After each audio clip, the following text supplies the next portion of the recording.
Hey guys, welcome back. Welcome back to the Late Show with your host, Young Brando, live from Los Angeles. We're in the kitchen again, cooking, chopping it up, talking about new releases, some interesting developments in Singapore. Apparently, LVMH is organizing a watch week in Singapore.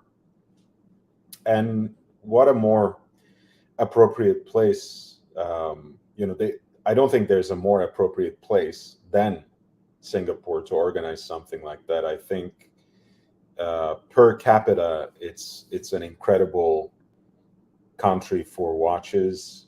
Probably one of the most significant markets, again, proportionally speaking.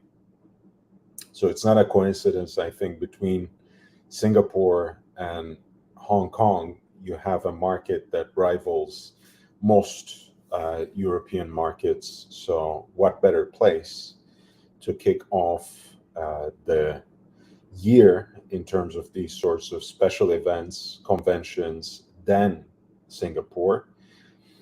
Of course, it is organized by LVMH and it focuses on their watch brand. So expect news to come out from Zenit, from Tag Heuer, of course, from Bulgari as well. I don't know if they have anything else in the pipeline, if they will introduce something from Louis Vuitton, if they will introduce something else as well, maybe in terms of in terms of some of the brands that are held by LVMH that have an independent origin, like Daniel Roth, like Gerard Janta. Perhaps these two brands might have something in the offing. But at any rate, there are already some interesting news from the Tag Heuer front and the Zenit front. So we are going to take a look at that. We also have an interesting release from Oris. And we have finally the official announcement on an actually working page, on an actually operational page of Blancpain's celebration of the 70th anniversary of their icon 50 Fathoms. All right, so let's take a look at um Singapore, which has a watch market that I think is about half a billion in revenue, um, predicted at least for this year. Um, so again, I think it makes absolute sense for LVMH to kick off the year in style in Singapore.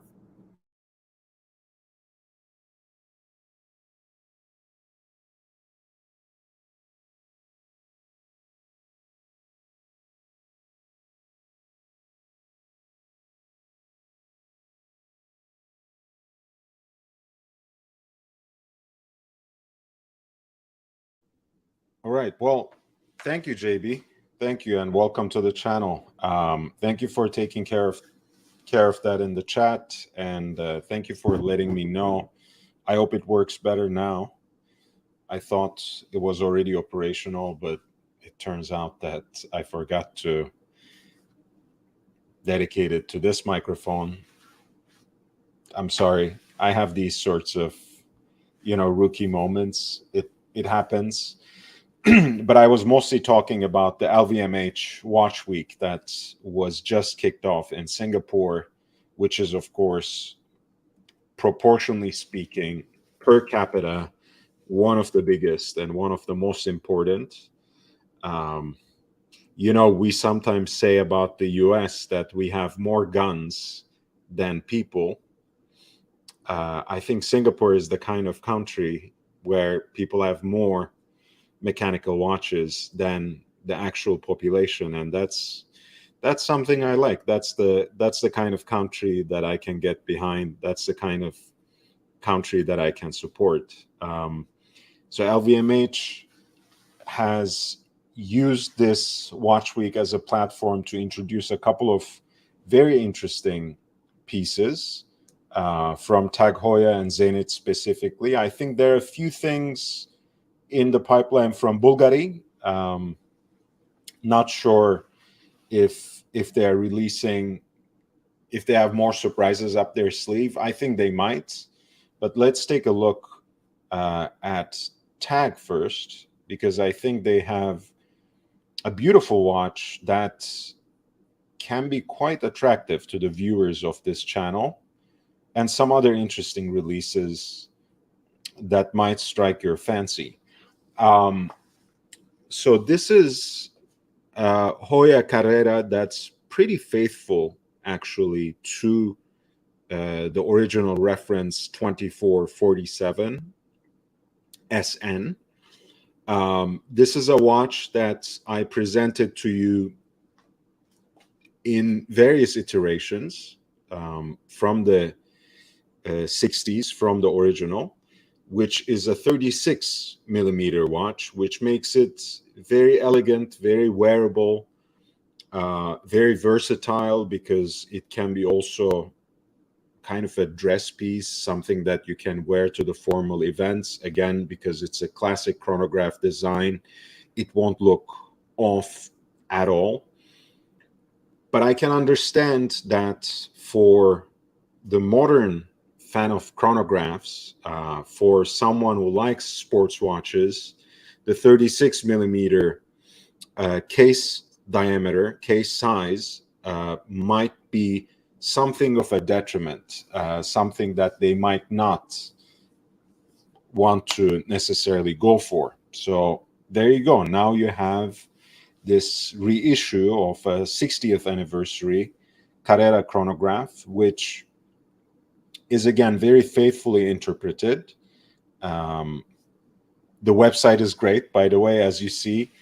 The time adjusted itself. The chronograph was engaged.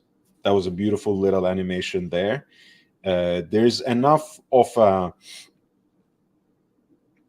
vintage influence on the watch, right? You can see that there's sort of a creamy patina already baked in to those luminous pips for the hour markers, as well as to the luminous fillings on the hour and minute hands.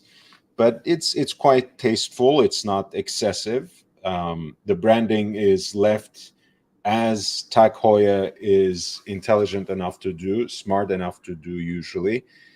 It's left to the bare essentials. Heuer, no reference to Tag, at least on the dial. And of course, what might be really attractive to contemporary chronograph fans, once again, is that this is a so-called panda configuration, right? With black chronograph registers contrasting against brushed sunray silver background, which is quite nice. And you have on the chapter ring the seconds, the chronograph seconds that are beautifully impressed upon the chapter ring there.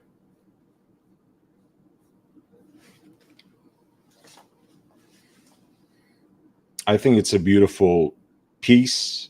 The original is also beautiful, but this is putting something else to the plate, right? It is a pretty faithful recreation, down to the feeling, down to the texture of the strap that they supply with it.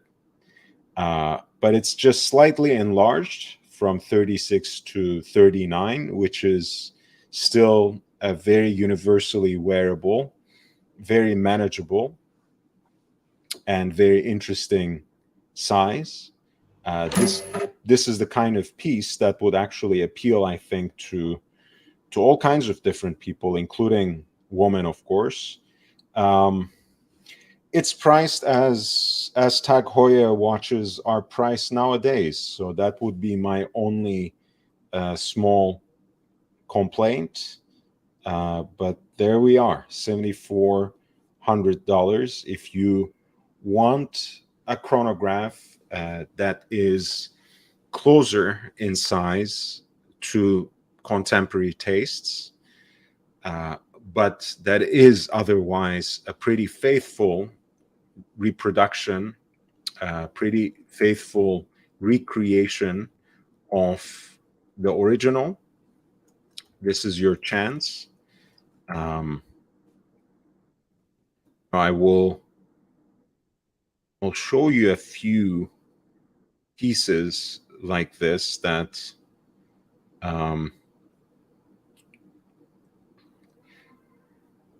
that are actually similar. I think we might be able to find even something that almost looks exactly like it, because 2447 is a pretty important reference. There are reverse pandas like that. So let me just show you some 2447s with with a more straight dial configuration, like in silver or black, which in either case I think would be very interesting to see for the vintage watch enthusiast. So this is the Tag Heuer Carrera 60th anniversary that they rendered with and a self-winding and automatic caliber.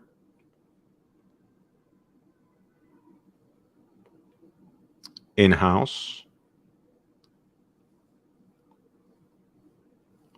with a rotor that has this blackened skeletonized aesthetic with Carrera 60th anniversary engraved in it.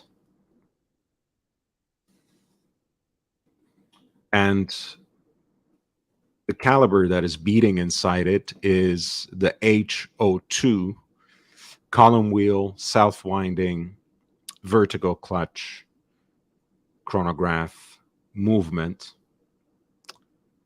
that is Heuer's in-house. And as you see, it is actually a numbered limited edition of 600, which is it's a reasonable compromise. When it goes into thousands, it might feel a little bit of a cash grab without much meaning, or really without much of a significance as an actual limited edition. If they had limited it to 60, I think for this kind of edition, it would have been perhaps too limited for its own good. I think 600 kind of slices it right down the middle and ends up being a decent compromise.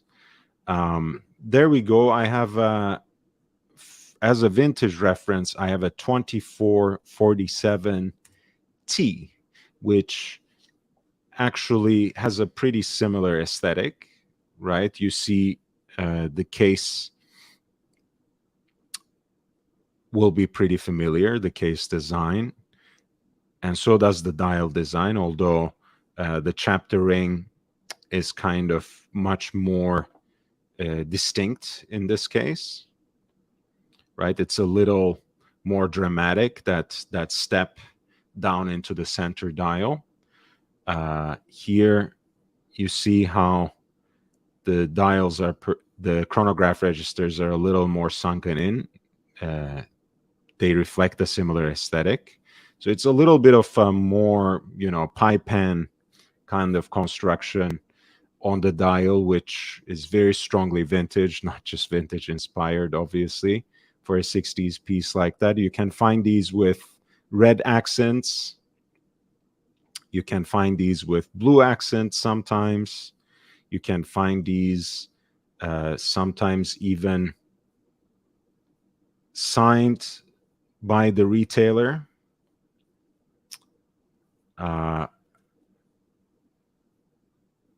Like such, right? double sign there above Carrera with the signature of Bayer from Zurich, one of the oldest, if not the oldest, retailer of watches in the world, which is their claim.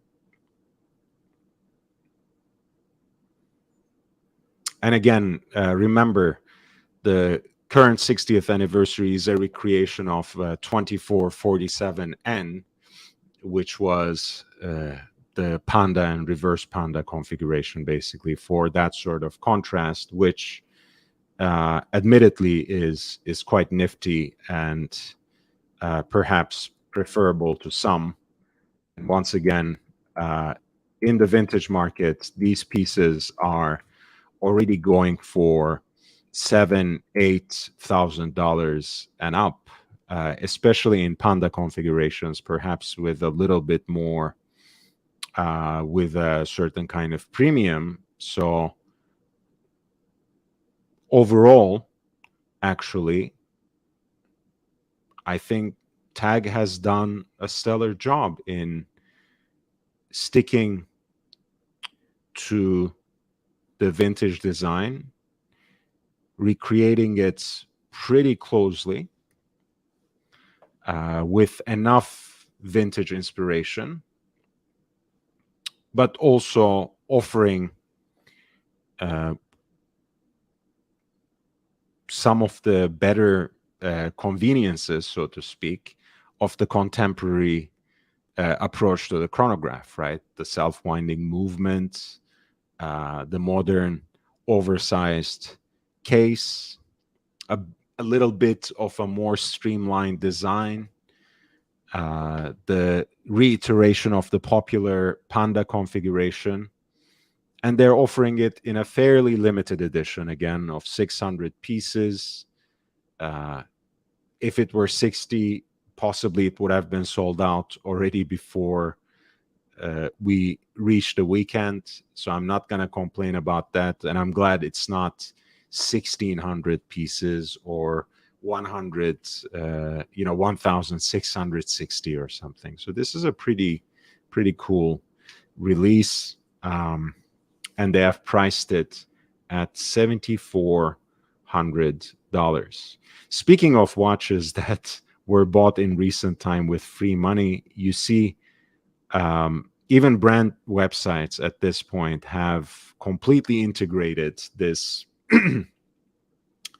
infrastructure of 0% APR credit schemes, which I find always very interesting. But this is a very cool design with a contemporary appeal, since it has the enlarged 39mm case rather than the 36 of the vintage. It has a self-winding column wheel, vertical clutch chronograph, which is a nice upgrade for, again, for the fans of contemporary watches. I love a hand-wound chronograph myself, but I just love the iconography of vintage Hoya that they used down to the buckle of this strap, and the minimal touches they have made to make this appealing still to a fan of a contemporary chronograph. Now, they have a few things that I'm absolutely not interested in, but might be fascinating to others. They have, I think, a couple of different new models of their TAG Heuer connected watches. Something to go with trail and hiking, something else to go with golf. With all due respect to my friend Aussie Expat, I'm not a huge fan of golf. And again, with all due respect to anyone and everyone and their brother in California, I'm also not a huge fan of hiking. And I actually detest electronic watches, so that's not for me. I don't care. this seems pretty interesting to me. I think, in a way, I said the Carrera 60th anniversary edition combines the best of both worlds, that being vintage design and contemporary utility, and comes up with a pretty interesting chronograph. The Aqua Racer perhaps takes it up a notch in this particular edition, but still remains interesting. I've never liked the Aqua Racer as a watch, so admittedly, I'm somewhat biased. Um,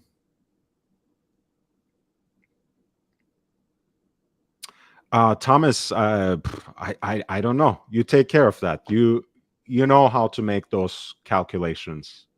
I can dip into my catalogs and find out how the Carrera 2447N was priced when it came out.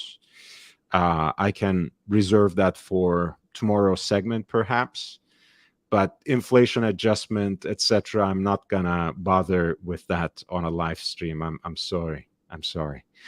Racing R, hey man, yeah, I love the Carrera chronograph. I would honestly, if I had no worries whatsoever about the increasing number of watches that I already have, um, including my Seikos, I have now more than a dozen watches. And honestly, it's becoming a kind of challenge to keep track of what is where to store it, so it's safe, so it's well protected, so it's actually worn. It's becoming a problem. But if I didn't have such problem, if I had 2 or 3 dozen watches, if my vintage collection was a little more expansive, I would most certainly include a 2447, a 60s hand-wound Carrera in that, as I would a Navitimer 806. I think it's a beautiful chronograph. Now, the Aqua Racer, and again, I want to mention this. The only reason that I still give Tag Heuer the time of day is associated with a single proper name, right? I love their vintage stuff for sure, but the only reason I still even bother with the contemporary line is because Ayrton Senna. If I didn't grow up watching Formula One, and as a fan of Senna ever since I was a little boy, um, I wouldn't even bother. But so there we go. The Aqua Racer has never quite been my favorite, but they have it in a pretty interesting configuration here. It is an all sandblasted titanium. They're Aqua Racer Professional 200 with an accent that is in the hype color of the year, of the last 2 years, I should say, because we're already in 2023, but the Tiffany blue craze has not yet relented. So perhaps going on to 3 or 4 years. We have these 2 new quartz watches, solar powered watches, if you would like to call them that. The new Tag Heuer Aqua Racer Professional 200 Solargraph. That was a movement they had introduced earlier. I think it was, I want to say it was last year when they introduced this new movement. And I don't even remember what case they used in it at the time. So I'm not really sure, but I think it may have been the Aquaracer. Again, not sure. Someone can correct me in the chat. I think it was the Aquaracer in another material when they introduced it, but now they have this entirely sandblasted version of it in titanium, and then they have another version which is in this. I think they already had this for a while in carbon, or no, DLC coated stainless steel case and on a rubber bracelet with this carbon filled, apparently, bezel, I want to say. And again, the accents are in Tiffany blue. Yes, as Racing R says, he was a Tag Heuer Link ambassador. Yeah, I wish we saw him using some Carrera as well. And I wish he had a signature chronograph that was, he had a signature chronograph with one of my favorite brands ever, which is Universal Genève.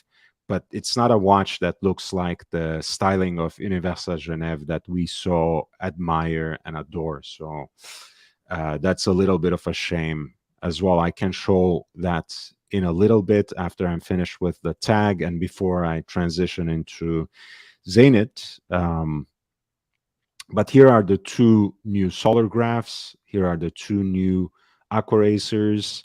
One in fully sandblasted titanium with a matching bracelet and Tiffany blue accents, priced at $3,050, and the other in DLC coated steel and on a rubber band with this sort of tricked out bezel that has some sort of carbon infusion, I think, in it. That, whatever it is, that's what was allowing it to glow in this particular way. But that seems to be already sold out. So perhaps this was the earlier edition that came out, and they're complementing it now with this new sandblasted titanium version with the matching bracelet that is, oh Jesus, it's ticking. So I don't, I love the futuristic proposition of a watch that is powered by sun and all the shtick that goes with it. But hey, this is one way in which that lively animation actually works against the watch, at least from my limited and clearly prejudiced perspective. But I just can't take looking at it for more than a few seconds. So that is the new Tag Heuer Aquaracer. We have talked about the Carrera as well, which is the 60th anniversary, limited to 600 pieces, featuring their HO2 self-winding column wheel vertical clutch movement.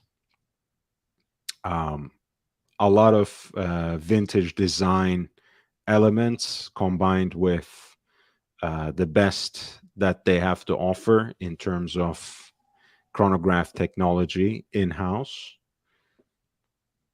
And finally, they have the Monza, which comes out as it did originally in this all black version, but this time it's a little bit more futuristic. I will show you a vintage Monza in a second. I should have a few in my Mono 24 notepad. But again, this is not necessarily the watch for me. So I can't really, how can I put this? I can't really bolster very strong arguments for it. But I've always kind of liked the Monza case shape, which is kind of a hybrid between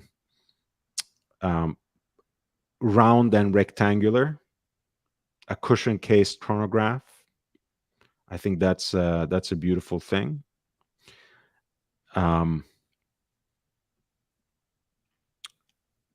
Controversially, I like it a little more, in fact, than the Monaco. I think it's a more interesting shape. I know, again, I'm not making any friends here.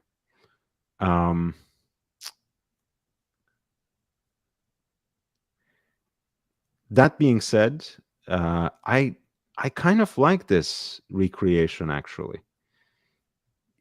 You know, as far as things go, as far as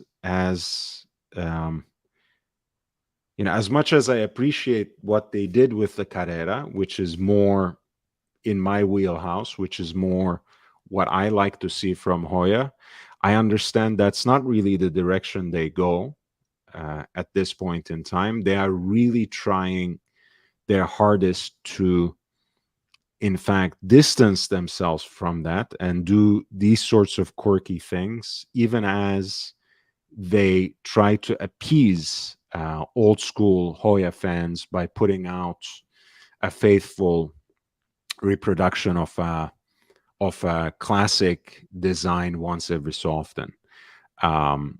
So the Monza case I really love. Here it is in carbon fiber construction.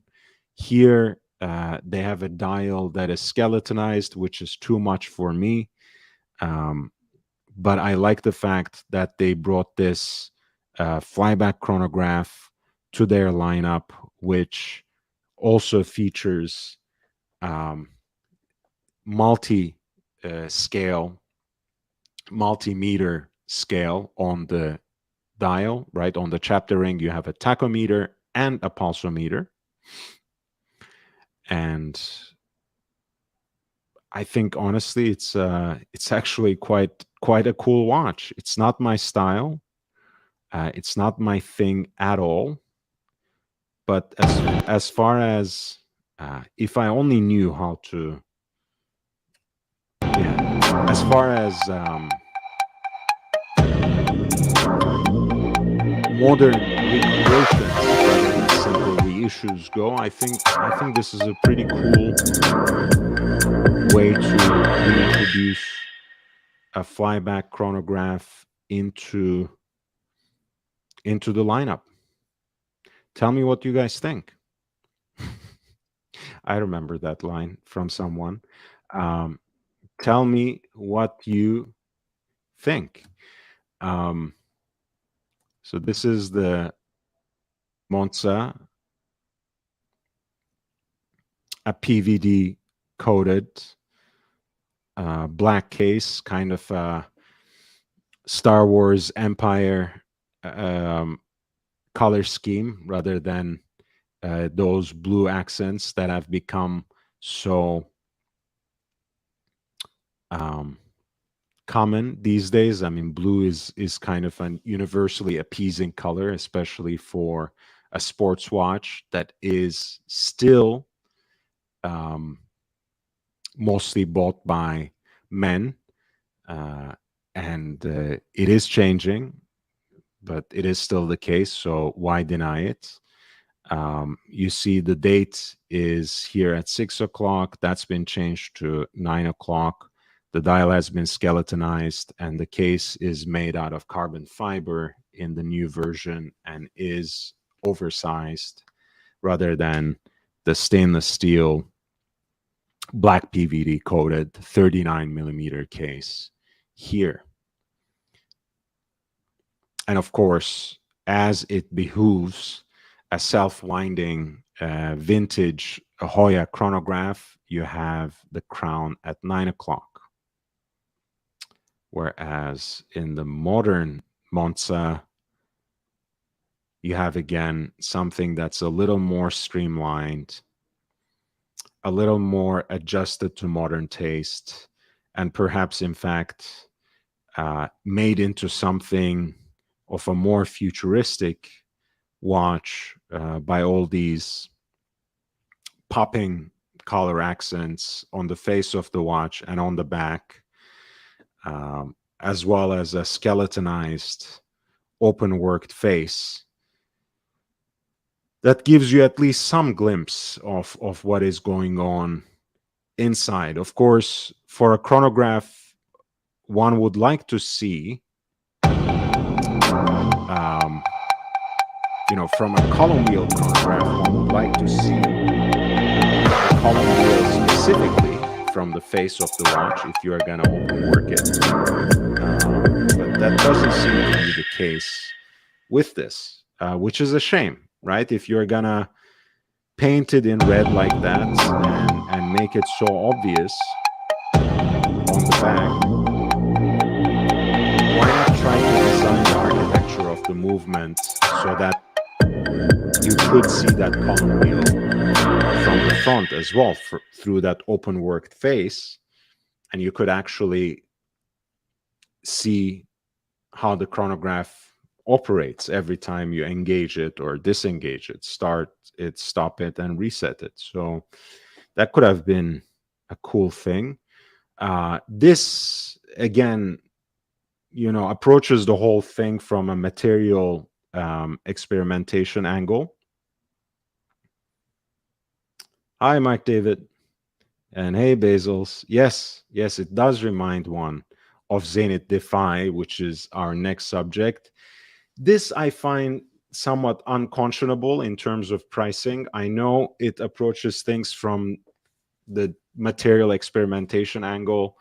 I know, skeletonized watches are usually coming at a hefty price tag because they have an open work dial and whatnot.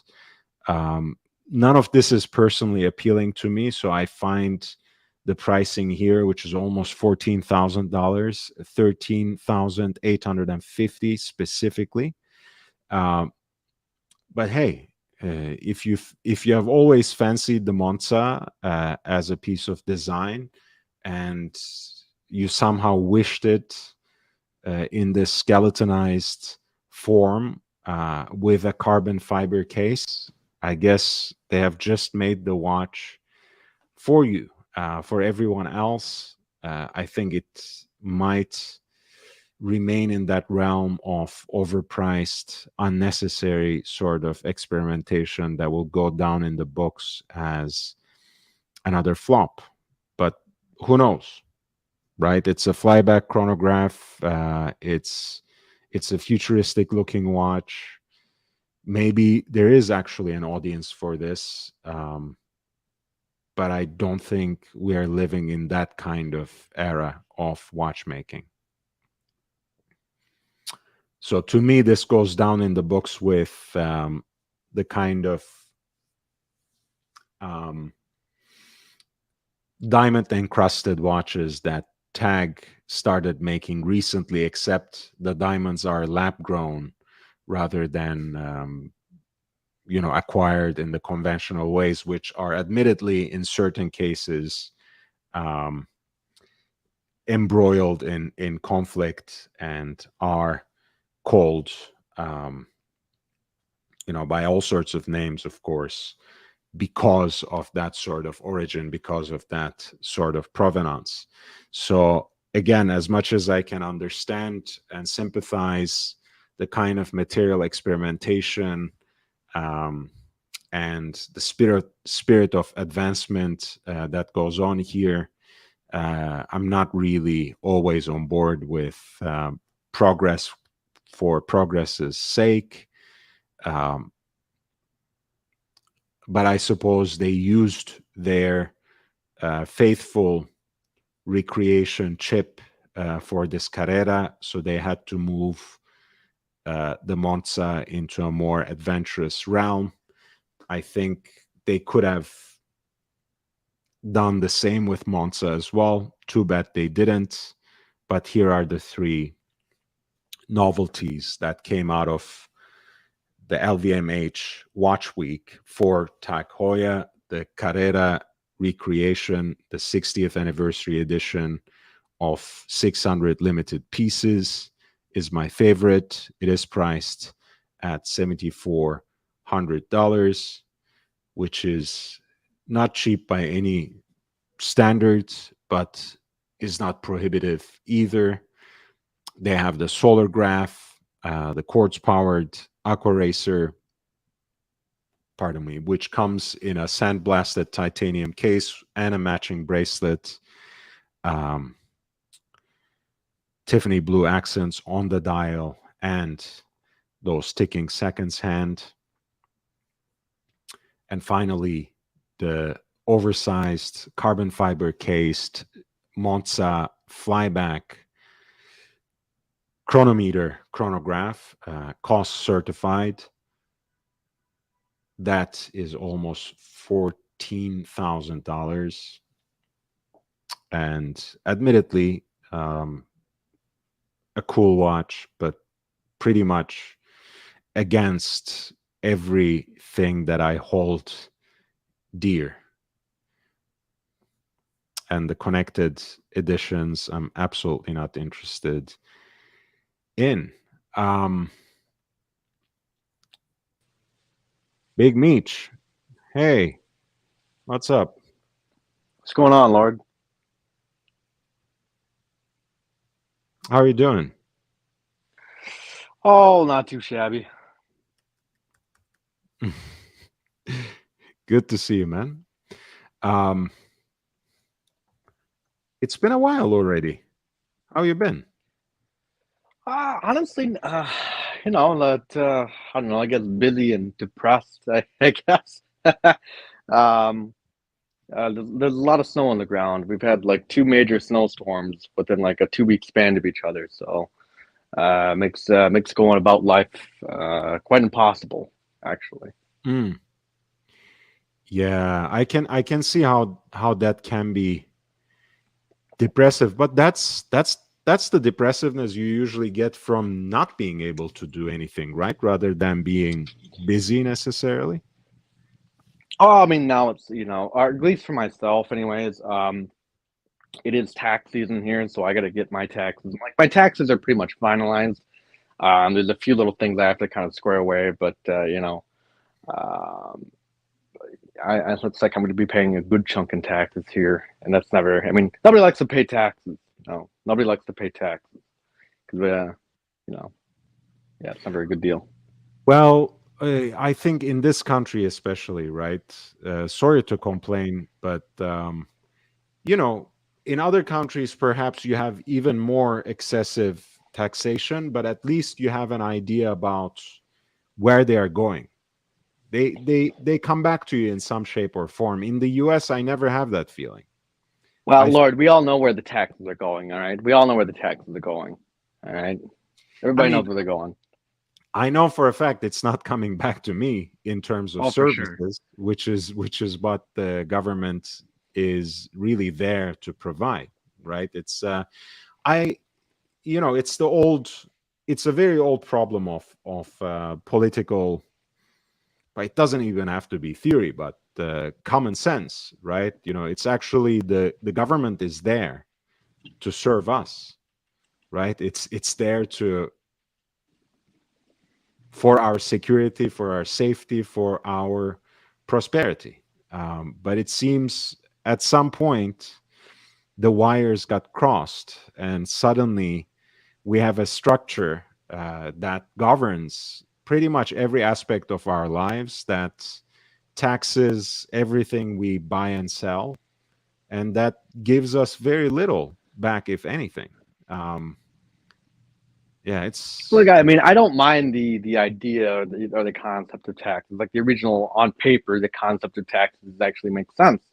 It's just when you got the shall we just say, the less motivated who get to cash in on their taxes, and that's how they make their living. That's where it becomes problematic.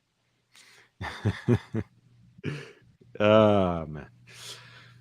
All right, Aiden, how are you doing, man? Welcome back. Hey, how's it going, guys? Welcome back. It's nice to see you again. What did you think about these? I know what Nietzsche thinks already, so I'm not even gonna ask him. At least not in the first place.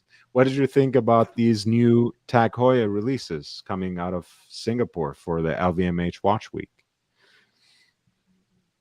Oh, I haven't seen them yet. I did see one that was pulled up. Looked kind of interesting.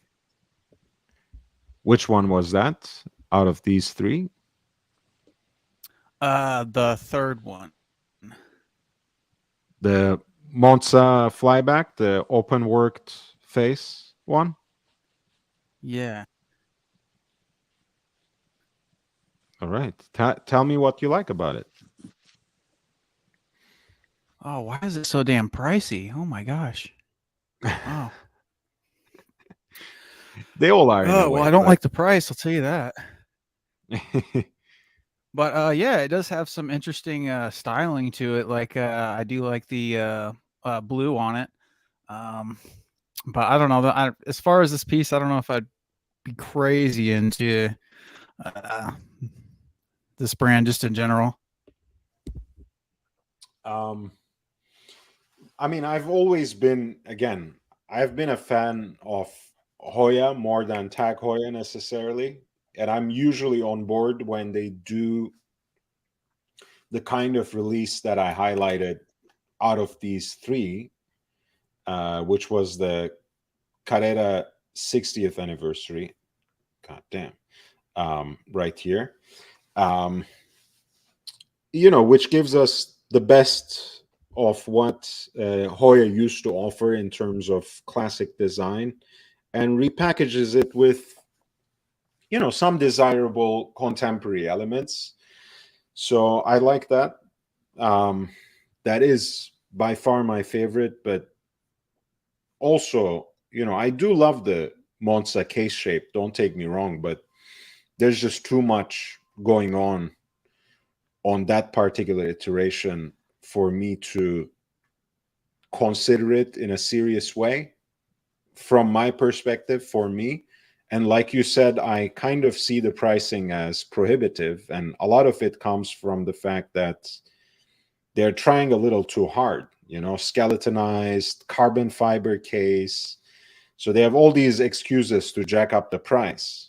And even the stainless steel Carrera is already $7,400. So what do you think this carbon fiber case, flyback, oversized, open worked chronograph would be? So they kind of massage it in to these fancy ideas and double the price, basically.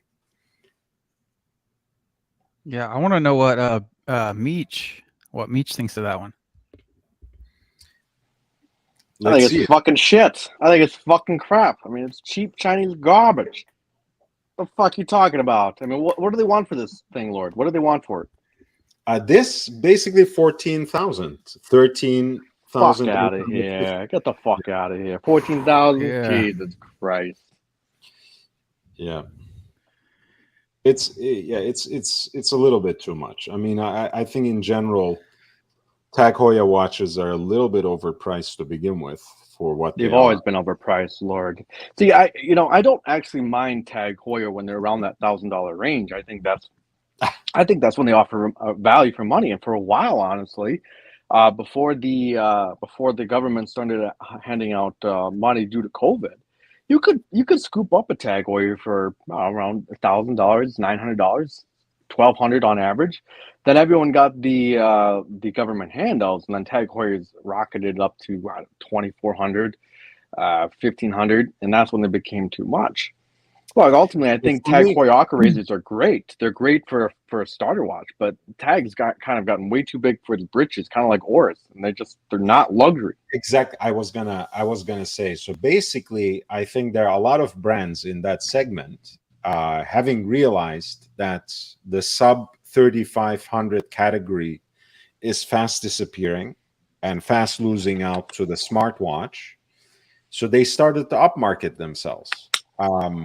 You can still find some of these brands on the secondary market at a steep cut, in a more reasonable price. I think, again, you are being a little too severe. I don't think you can get many decent watches except for the usual suspects for around $1,000 anymore. You can get They're some. out there, Lord. You can find them. I mean, Delroy watch had a Longines automatic, 41 mil for $900 by the time you figured in your. Oh yeah, I mean, look, again, you can find a lot of Longines, a lot of Tissot, a lot of Seiko, a lot of micro brands, no doubt. But that I'd rather have a Longines than a Tag Heuer. If I could do it over again, I'd take a Longines over a Tag.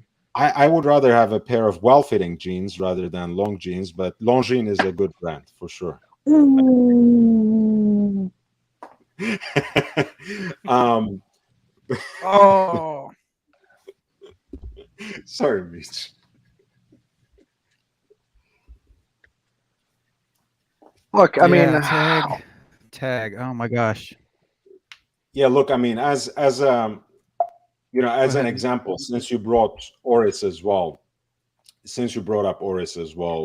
Mitch. yeah, Oris has lost the plot. They've gone off the deep end. They need to be fucking put back in their place. I think you're using the right example. Again, you're much harsher than anything that I would use. But look, I mean, this looks like a very nice watch to me. Again, the dial color is a little bit on the hype train, which I don't really care about. But I like their big crown. I think it's a cool design, very classic design, kind of, merging the field watch vibe with a pilot's watch vibe, having that big crown with their hand wound movements, in-house movements, which they have now with this beautiful power reserve indicator on the back, right? Which I think would have cramped up the balanced design of that dial. So I love this watch as a design. It's a 38 millimeter case size. Again, I think beautiful proportion. Look at that clasp, just great. But look at that price, right? I mean, even at 2,500, this watch in today's market could be a very decent option. But I was going to say I'd pay no more than $2,000 for this watch. Yeah, you're creeping at 5,000 here out of the door in terms of list price, right? Right. We were just talking about taxes, huh? So, you're almost getting there to 5K. And then, of course, we are going to have a different kind of discussion. Otherwise, hey, you have been building in-house calibers for 10 years. For me, it's not make or break, but clearly you are putting some thought, effort, and resources into R&D. You have this 5-day power reserve hand wound caliber. More power to you. God bless. Wonderful. 10-year warranty, 10-year recommended service interval. All of this is great. It's a beautiful looking watch. It's a great wearing watch. Very balanced design. Great air, but almost 5,000. Let me ask you this, Lord. Would you service something? Would you put in the effort to service something as cheap as this? I mean, it's nothing special. It's a nothing watch, right? It's for people who want to, hey, I got my first paycheck working my 9 to 5 at Hardee's. I want to be lavish. Like, would you? This is garbage if we're being honest, Lord. But would you take the time to service it? Well, first of all, I'm not a watchmaker, so what I take time to service is kind of a hypothetical question, but I guess there's a reason they offer a 10-year warranty, right? So you actually don't have to spend any money to service it for 10 years. and their claim, at least, I find that not incredible, because I have, like, my Submariner, for example, hasn't seen service for almost 2 decades now, and it's just fine, right? But then again, I've never been the hacking seconds, let's set my mechanical watch to the atomic clock kind of guy. So Right. But you know, that's a little different, though. It's a Rolex, for God's sakes. You got to take care of Steel yes, Sports Rolex. But no, you don't. I do take With an care of Oris, though, like if the Oris stopped, I you know what, do I'd I probably do just take it care off of and it, throw away. but that doesn't mean I pull a Mike the Snake, and every time it's like plus or minus 10 seconds, I feel like it needs service. Yeah, When it I never comes to got this, into that. I Does think that watch get good time? Hmm? Does it keep good time? I said, does your Rolex keep good time, that even though it hasn't had service for a long time? down to the minute. What else do you need? I mean, I've never, again, I respect people who do that kind of work, but I've never worked in a line of business where seconds were literally important to me, right? I had to be somewhere, or I had to do something at 8, 10, and 20 seconds. I'm sure there's someone who works like that, and I appreciate that person, both the kind of ideal that they might realize in this life, and maybe they're really working on something of a life and death kind of thing. But no one needs seconds, huh? I understand, as a horological achievement, I appreciate it, but for my daily watch, if it keeps time down to the minute, I'm fine. What are we talking about here? I don't know. I mean, I can take it or leave it. When I set my watches, I never. So if it's like I don't know, 3:14, I'll round up or round down sometimes. Like I'll just set it to 3:15 instead of, or I'll just put it on 3:14, and then by the time I screw in the crown, it's already 3:15, so it's a minute off. So, but I just I don't care enough. Right. And again, don't take me wrong. I think when we are talking about contemporary achievements of chronometry, I appreciate that, right? I appreciate that as a part of the craft, as a part of artisanship. That's important. I like the certifications. I like the kind of regulating mechanisms, constant force mechanisms and devices that are used. That's just great. But when I'm wearing my vintage watch as an everyday wearer, I'm not gonna put $1,000 on it, or $850, I think, is what my watchmaker charges these days, just because it's 15, 20 seconds off. That's just how I approach it, and I want to be honest. I've never obsessed about something like that. But I think that brings me back to Oris. I think it offers a package that is really interesting to someone, like you said, Big Papa Meech. Someone who is new to watches and is taken in by that idea of a 10-year warranty. Wow, they really stand behind their product. I won't need to service it. If I do, they take care of it for me. It's not like I actually have a watch tech or know anyone around me who's interested in watches and who can take care of my watches. I certainly don't know how to take care of my watches. So let me just, pay this extra $1,000 or $1,500, and I don't have to worry about, service for the next decade. I think it's exactly the brand for that.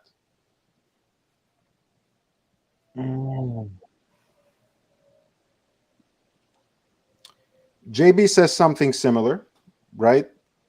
I mean, I might think twice, unless it's like a dear friend who actually knows vintage watches. I would not want to gift a watch that's what I like, and that's what I like taking care of. Something like this can be a gift to someone, an expensive gift to be sure. I don't know, man. I don't know, Lord. If you were to gift this to me, Lord, I'd find it as a backhand, quite frankly. I would gift you, Meech, something from the 70s with the jingly jangliest of all bracelets and a cheap, Bike me dead. cheap, nasty leather strap next to it as well. Ooh. That's gonna be my gift to you, Meech. SP, how are you, man? Hey, Have you guys what- ever been gifted a watch before? I have actually. Tell me about it, Meech. How was that, and what kind of watch was it? Oh, so this is when Meech was a very young man, actually.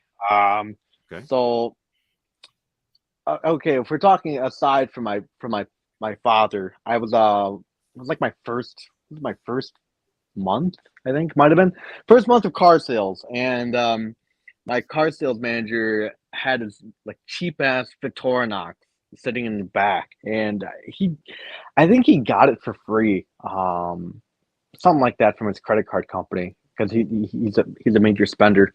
Anyways, I was wearing a I think a Spinnaker at the time, and like he knew I liked watches, and he even tried to offload some of his garbage watches onto me, and they were nothing but top tier dog shit. I remember I was on my way out the door, and I think I closed my third sale for that week. And he's like, he grabbed the box, like, here, catch, and it was a Victorinox. I forget the model. It was a quartz, I believe.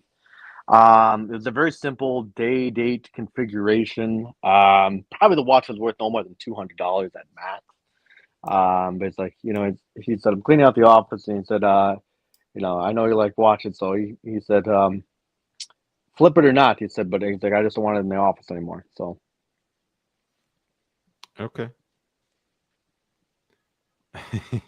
Well, that's good. It's interesting. I mean, yeah, I mean, I guess you can say I was gifted a watch, for my graduation from my mom, which was my dad's sub. And that's the other reason why I don't get that touched, so unless it stops working, I have no reason to send it back to service.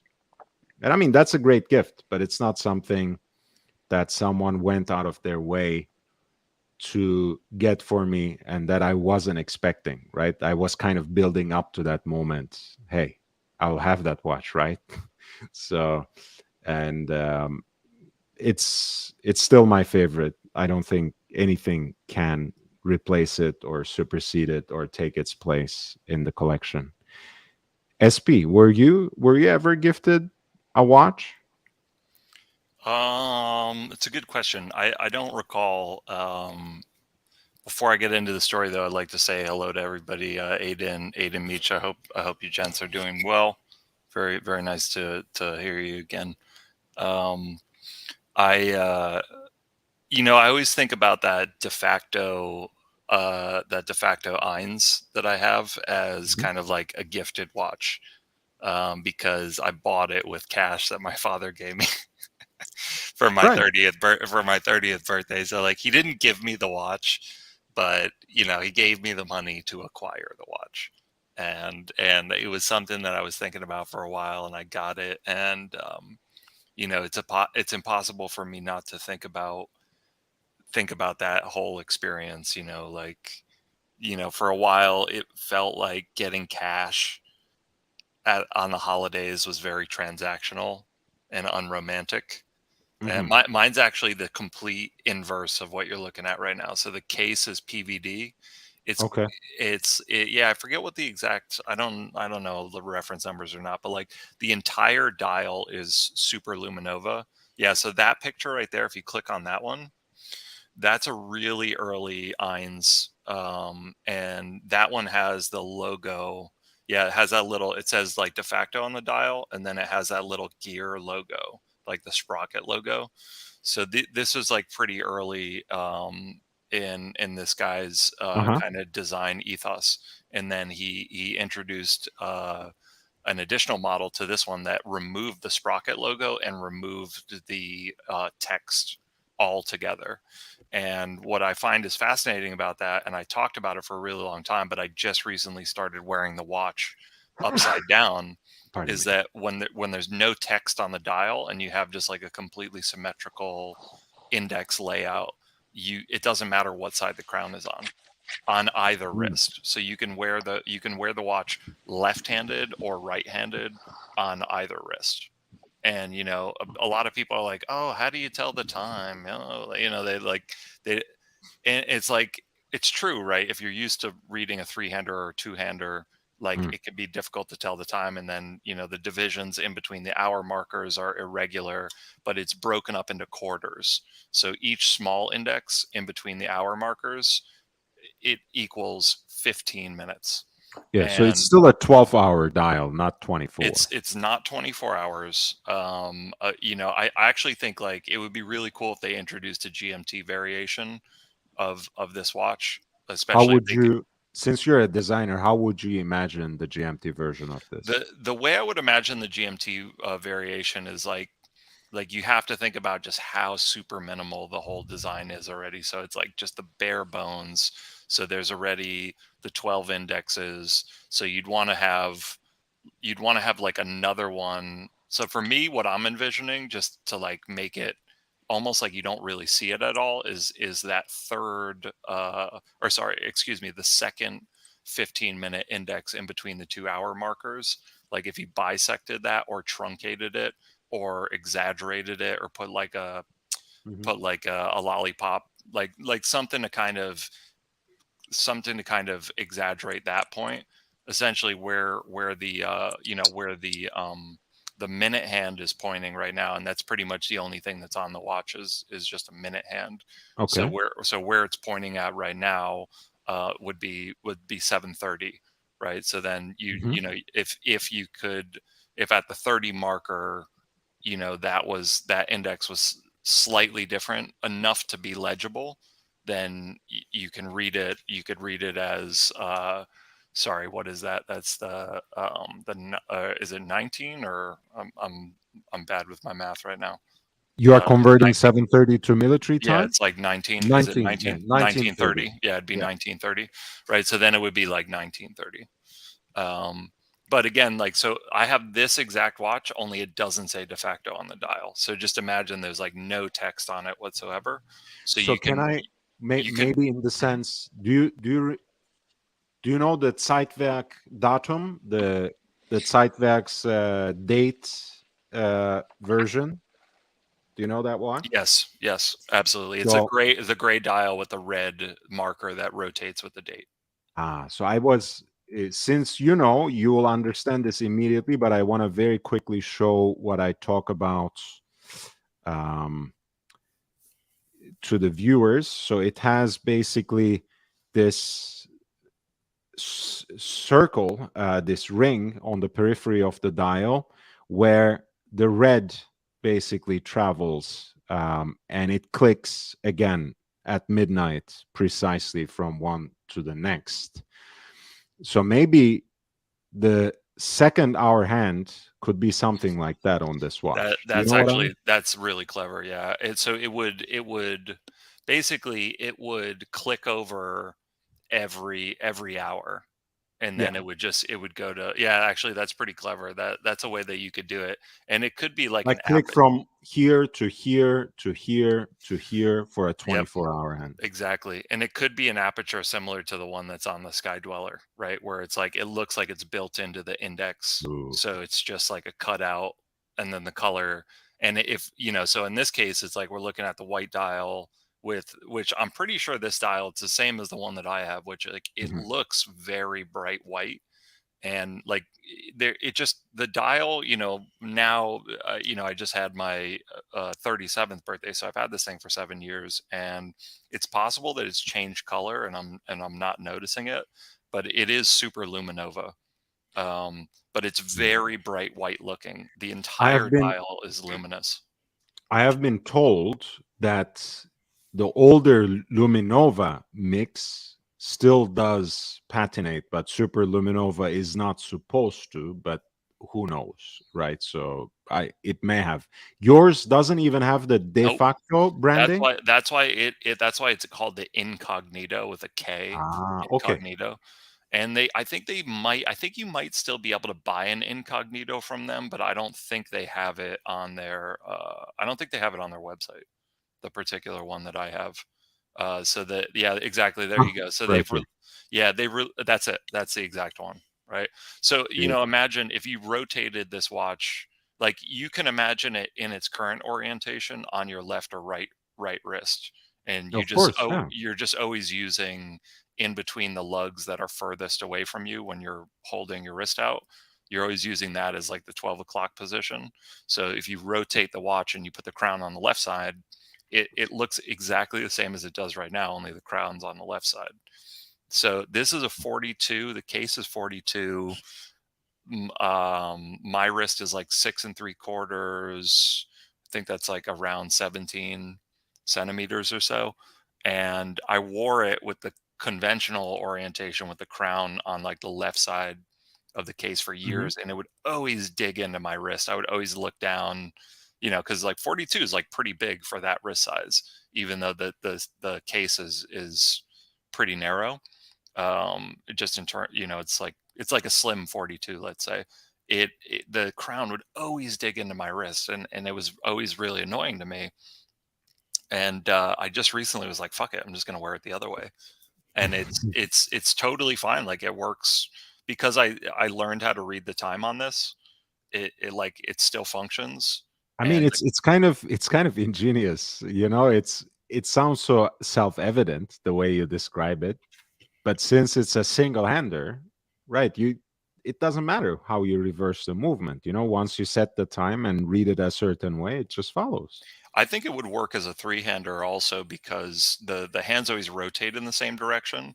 It's Mhm. when you start printing text on a dial that has to be oriented in a certain orientation that limits how you could position the watch on your wrist. So like all this shit, like this came like my realization of like, oh fuck, I could wear this left or right, or like I could wear left-handed, right-handed on both wrists. It took me a really long time to realize I could even do that because it wasn't even my natural inclination to do that. Like I wanted to be able to, and this goes back to what you were saying before about the the OCD, Mike the Snake-esque hacking seconds, like I do that shit, right? And like it's definitely OCD. Why don't you take a ride in my Pantera? It's definitely That's- OCD. I that- do it all the time. I'll leave a watch, I'll let it sit for more than 2 days, and I'm like, fuck, I gotta set the time, I gotta hack the seconds, I gotta get it right on, man. Like when I reset it, it's like it's gotta be like just the right time. but the funny thing is you have a watch like this as well, so it's which is completely the opposite. I mean, how precisely can you set a single-hander watch? So I'll tell you this, and I'll shut up because I've been going for a while. But the I can actually read this watch with an accuracy of typically of 1 to 2 minutes. And there was a point in time when I got very enthusiastic about reading it super accurately because the point on the hand, like it's really really sharp. And if you look at the way that the indexes are divided with the 15 minutes, like basically in between the two 15-minute markers, you get at 7.5, right? And then in between 7.5, you could start doing the math. And the reason why I got obsessed with that is because working in manufacturing and having to use tape measures, like I've always used a combination of calipers, which they'll give you a measurement to 1,000th of an inch, but if you're working on an architectural scale, you have to use a tape measure, right? So you're looking at maybe, if you're lucky, your tape measure has 30 seconds on it. And then if you're really trying to build something to precision, you have to split a 32nd of an inch. So you're looking in between the two lines, and a 30 seconds like 0.032, and then a 64th is like 0.015, and like it's always just about like these scales and where you see the line. And there's this aspect of the viewer looking at it, and this, like, they're doing the regulation. And just to wrap up that thought, and I will mute, to wrap up that thought, it's like I do think that watchmakers and the way that they calibrate these things. There's a lot of that involved in the Oh, process. for sure, for sure. I mean, look, I mean, 1 to 2 minutes seems to be in my ballpark, more or less. So I appreciate that. What I meant is like, you know, no matter how precisely you can read this, this is kind of on the other end of the spectrum compared to a hacking seconds watch that you try to adjust according to the atomic clock, no? Or am I missing the point? I mean, no matter how sharp the point of that hand is, it's not going to allow you to hack the seconds. So I have like, I feel very blessed that, you know, my parents both have corrective lenses.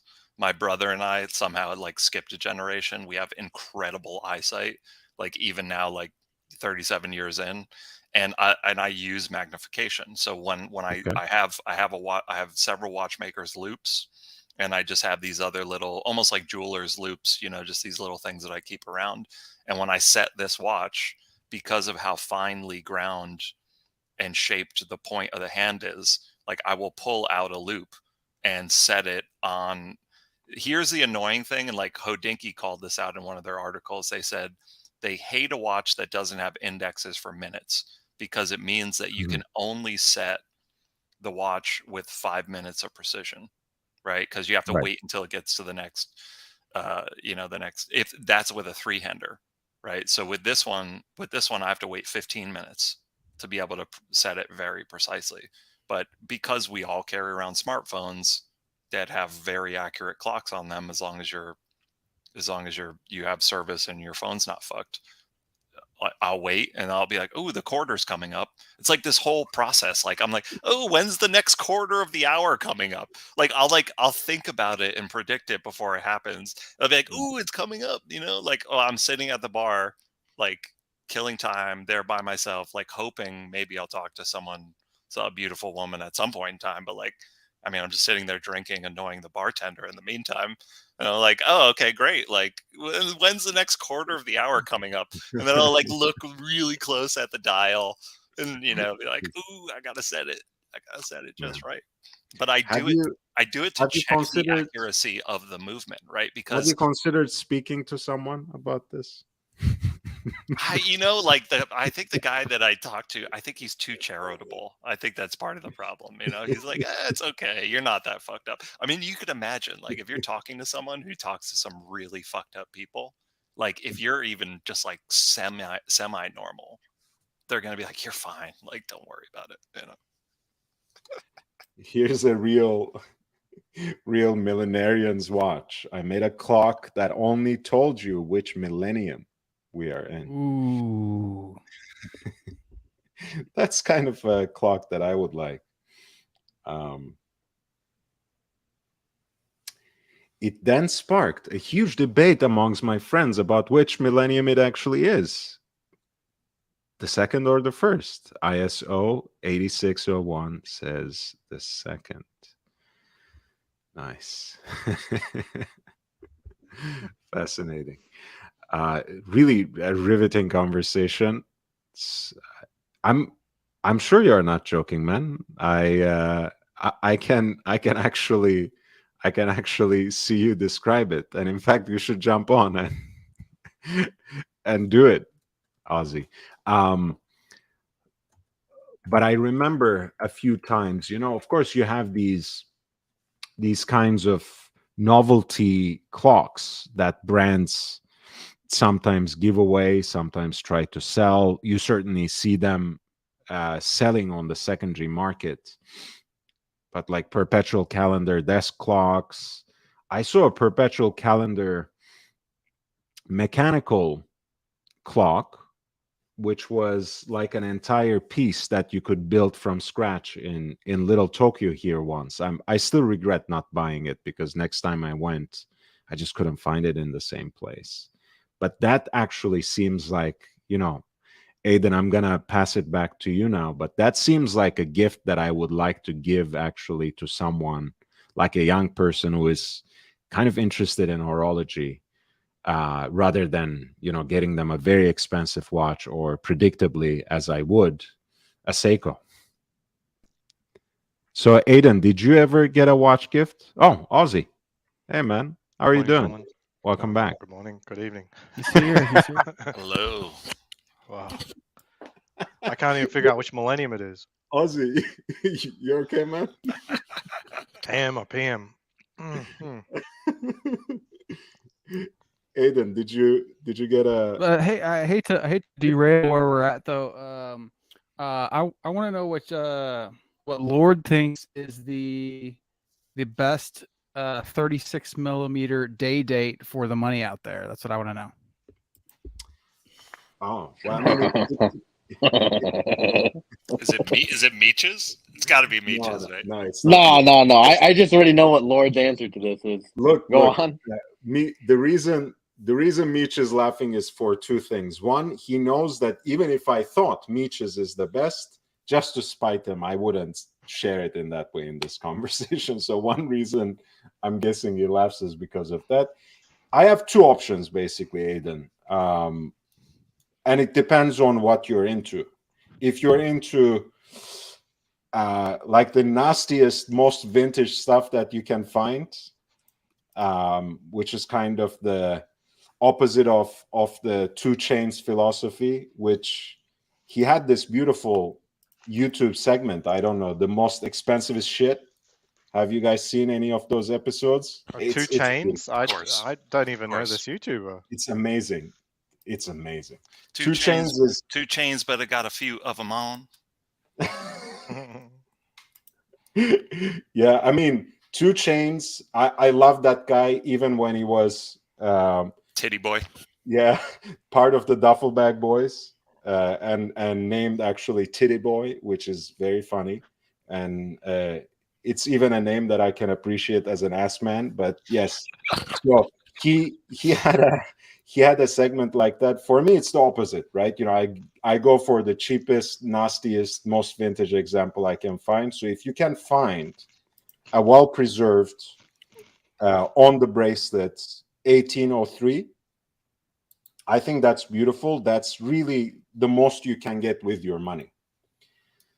On the other hand, if you're a little bit more modern minded and you want at least the double quick set, which admittedly is a big convenience, right? When it comes to date, right? You want a mechanism, a caliber that allows you to quickly set the day and the date. That takes you to 18235, 18238. So 1803 is the classic 4-digit reference. You can still find well-preserved examples on the bracelet. They had jumped up in the price, but they're quickly coming down. You should be able to find a beautiful example for 12,000 or less at this point. Well, I could at least. Maybe all the way down to 10, but then the condition might not be so desirable, and all the way down. 18238, which is the double quick set, might be a good compromise between modern and vintage because of the double quick set. And those are a little more towards, you know, once you get on the bracelet, maybe around 15. That would be my suggestion, Aiden. I hope it helps with the question. Yeah. I just really like a day date. I would eventually like to, I guess, pick one up. I mean, why not? Right? It's a beautiful watch. I think so. Ask Meech. I think it's a great feeling. You know, I've never owned one, but I think it's a good watch to aspire to. Yeah, Meech, let us know. Aiden, do you have any Rolex in your collection? Nope, I don't have any Rolex. This might be I don't know. I realize that this might be like a long, like a tough one for like a first purchase. But you know, a lot of the new steel sports, like the ones that everybody wants, like the subs, the GMTs, the Explorers. By the time you pay tax, if you're lucky enough to be able to get one at the AD, you're pretty close to this price already. And to me, a yellow gold day date it's like a retirement piece for me. You know, like I've always thought of this kind of as like, oh, when I've really made it, right? Like I'm gonna get the full yellow gold day, and like I want the Tony Soprano like this. You know, did he have batons or was it Romans? He had to have had Romans. I'm not sure actually how the dial configuration was. No, his did not have Romans. Nope. Really, he had this Nope. reference. Yep. Sorry. Is that Nope, the Romans big? are Is out. that the Big Meech reference? No, this one. No, Not I exactly. went modern with mine. I go modern. I always go modern. Never go down in years. Go But up. by the way, you cracked the code of Big Meech, St. Peter, by that deep take you just did. Big Meech, as you know, is getting long in his teeth and getting old. Dr. Melfi. Dr. Melfi brings it out of all of us, you know. Yeah, so he's. Oh man! Actually, You isn't remember- This is the only watch. My that God, Triple sorry, H I need recognized. to perv out here, but do you guys remember? Do you guys remember that shower scene when the Yeah, I was thinking the course. same thing. Everybody remembers. Everybody remembers that scene. so Everybody. thick, I mean, that is so iconic. thick? That's like Oh from my the. God. That's like from the first season, man. Like Yeah. that's like, Actually, I that's think like today's the core- anniversary. 24 years. I think it's been. What? Oh my God, that just tells me now. I was like, this is why I'm fucked. I was watching Sopranos as a child, basically. That's why. Hey, Bruce G, love you, man. Thank you for being here. Thank you for dropping by. Yes, I mean, oh my God, she looked so good. R.I.P. James, man. R.I.P. James Gandolfini. When that guy passed away, it was way too soon. I mean, Yeah. I think he had so much more potential, you know. And I think the and not- majority of the cast is dead, aren't they? Like, No, actually, No. no, they're mostly alive. Thankfully, I mean, God bless. And yeah, God hopefully bless, exactly. longer. well, I mean, like, I don't know. I guess like Well, the old Edie- crew, if you will. Edie Falco's still around, right? What has she done recently? Because that was like for me, that was like a real golden era for her. You know, like she did Oz, which was like a lot more, I mean, just really rough and just violent and disturbing than Oz? Sopranos was. Yeah, Oz. Yeah. And did you watch that also? Oz, Yeah. like the Wizard of Oz. No, I it's can't say I got really into it. it's the prison show. It was before it came out before Sopranos. No, you got to remember here. Like I watched Sopranos maybe about a year and a half ago. So like I came in excessively late to the game. I don't watch much television, honestly. Just IMAX. Just HBO Max, and then my subscription to Cinemax. You know, need that late night content. Nice. Skinemax. Yeah, so it's I was just checking who passed away. I mean, obviously we know James Gandolfini did. Tony Cicero, the guy who played Paulie Walnuts. And then That was recent too. Yeah, I think that was like last summer. Frank Vincent, Phil Leotardo. Yeah, Frank Vincent. One of those two guys. It was either Paulie. It was either Paulie or Frank Vincent. Apparently, was like just a Mason, right? Like they had like no acting background. They just like knew somebody, and they were like, "This guy is a character. Like we got to get him on the show." And like that was it. Like like. Or maybe they knew. I forget who was the screenwriter. Was one of the screenwriters from Sopranos? Did he also work on? He worked on one of the other gangster movies, like one of the either Scorsese gangster movies or. Sorry, I'm drawing a blank now on what the guy's name was. Y'all know who I'm talking about? He was like the screenwriter of Sopranos. I mean, I think a lot of them, like David Chase. Yeah, has David worked Chase. on That's a lot it. of a lot of okay. Yep. He worked on a lot of mafia stuff, and at any rate, like there's a lot of meta stuff woven into the narrative, through Michael Imperioli's character, of course, Christopher where he tries to write about the mafia, etc. So there's that sort of reference constantly about how these things are made into film and how these things, seep into or filter into the mainstream, and how much of it is real, how much is it stereotype, etc. How much is it actually misrepresenting Italian Americans, how much justice is done there. So I've always liked that aspect of the narrative, honestly. I don't know what you guys thought, but I appreciate it. I think someone kind of described The Sopranos like the best way. Like the first time you see it, it's a drama. The second time you see it, it's a comedy. And I think that's kind of a dead on accurate assessment. Because there's I've so never many watched it. lines in there that definitely like looking back on it now, it's hilarious. It like just some of the parts. Like of course you would never get away with doing the script writing for it now, but I remember what was it? When Tony is with his mistress on the boat and she's feeding him, was it like cheese or something like that? And Tony starts to freak out. He's like, no, don't feed him that. The little ducks, they're not gonna be able to eat it. They're gonna choke on it. Oh yeah, Sopranos is hilarious. That's true. There's no denying that. And then when Artie That's kind of Bucco has interesting. that run in where like with Christopher's girlfriend, and like he's drunk at the table, and he tells Tony, he's like, maybe if I had all my hair, she'd sleep with me. Oh my God, poor Artie Bucco, man. Like, God, just like taking the hit for the team over and over and over again. And his wife, just like that whole relationship between him and his wife, and she like was totally, it did, like he could not do anything without her approval, and no matter how hard he tried, she was just totally disappointed in him.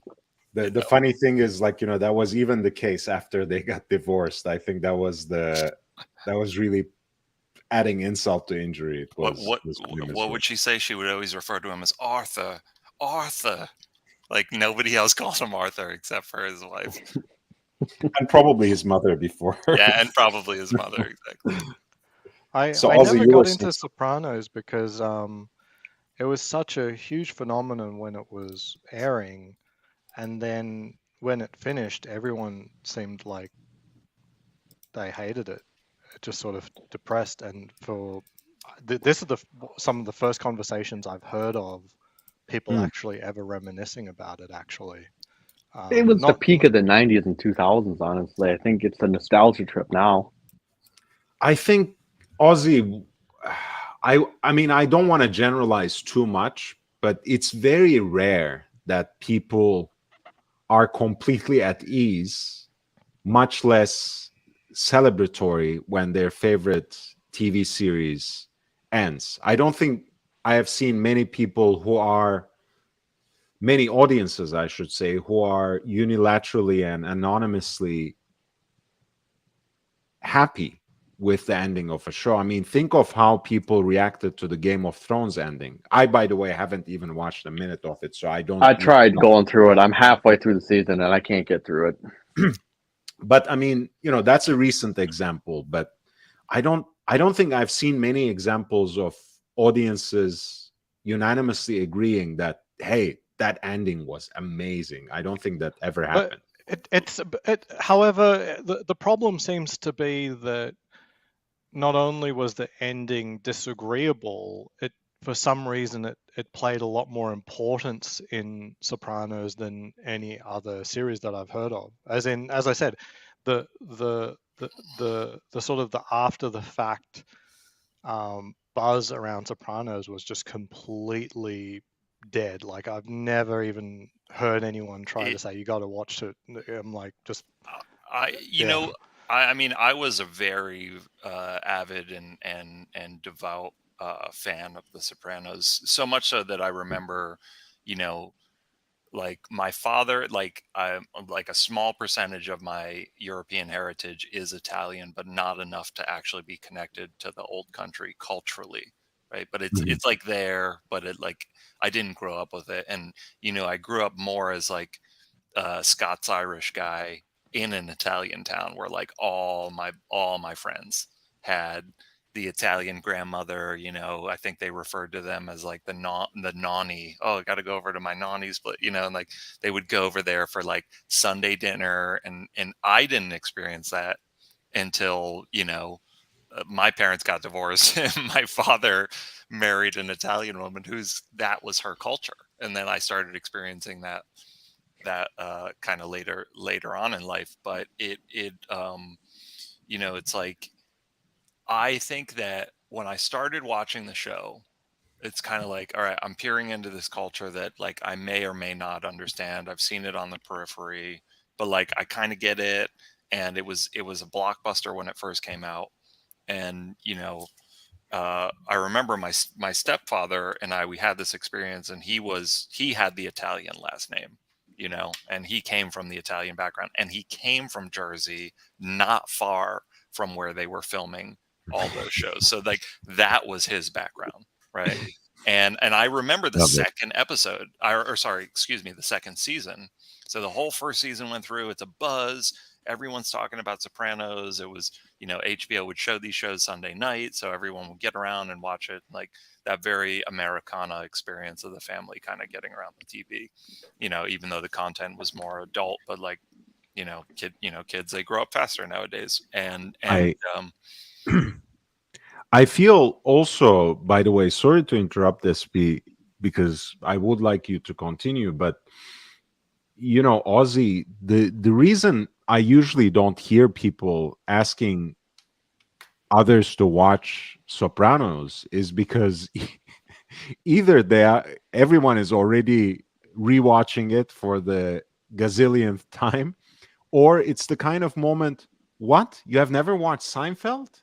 Right. Are you crazy? It's like people take it for granted. I remember when I was still in college, like, if you live in the US, you have to have watched, and Meech still suffers from this, I think, you have to have watched The Godfather, you have to have watched Scarface, and you have to have watched Ferris Bueller's Day Off or something, right? There was like a third optional thing, but that was taken for granted. And if you hadn't, it would be a moment where people would kind of, have their minds blown. So I feel like, that's the thing.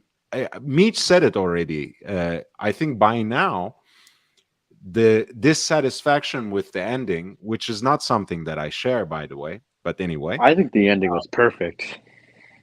Yes, but if people were dissatisfied into the ending, that dissipated already, and the nostalgia, I think, has already taken over. Now people look back at it fondly and want to watch it and rewatch it and have it on rewind, kind of the way some have The Office like that, some have Curb Your Enthusiasm like that, some have Seinfeld like that, others have The Sopranos. That scene has been memed a lot recently. That, by the way, Floodland, that's one of the reasons why I like The Sopranos. As you know, that whole thing is a gag in the whole show, right? It keeps coming up, like, why are these people are giving us a bad name, that we're not like that. We're Italians, we're not like that. Of course. Uncle June is an honest businessman. He's a legitimate businessman. Flood, please don't take it the wrong way. I don't think did like any that of us at all. did any of us suggest that at any point in time? No, not at all. I wasn't trying to suggest that with my anecdote. I don't think my stepdad's mobbed up. Not at all. I think he would have a much bigger boat if that was the case. But yeah, look, we all enjoy those shows, and again, the reason I enjoy that show even more is because it did have that sort of meta narrative thread throughout that kept coming back. What are we representing here? Does it have any authenticity? Does it have any real connection to the Italian American community? One of my favorite episodes, I don't even remember what season this was, but the Columbus Day parades. And, ooh, yikes! The way people fought over that, I thought that was a really funny episode. For example, I think that was earlier. I think it was within the first 3 seasons. Yeah, because I Fury, don't. like I remember they're talking about they mentioned it to Furio, and Furio's like, it's like I never liked Christopher Columbus, and everyone freaks out about it. I just remember. I think it had to have been either Paulie or Silvio, because like those two characters were like by far my two favorite characters. And I remember one of them saying, "That better not be Columbus up there." Like there was like they I think had that's like Paulie, yeah, it because was Paulie's like was it unhinged. Paulie or was it Silvio? Yeah, because like the little things, I think that's what made Paulie so great. The little things kind of like made him unhinged, especially when like they're in that forest or whatever, and like he runs into a plant. It's basically a little tree, and they have it like as I think it was like poison ivy. Even though like the plant, it's clearly a tree, and like they have Paulie kind of like freak out. He's like, I can feel it itching me already. So this is, I really think that this show, it's one of these things, and like Ozzy, maybe I could help you or like encourage you to be more, maybe be more enthusiastic about taking the dive, because it really is a deep dive. I don't think The Sopranos is the kind of endeavor, and I would say the same thing about Game of Thrones. Like,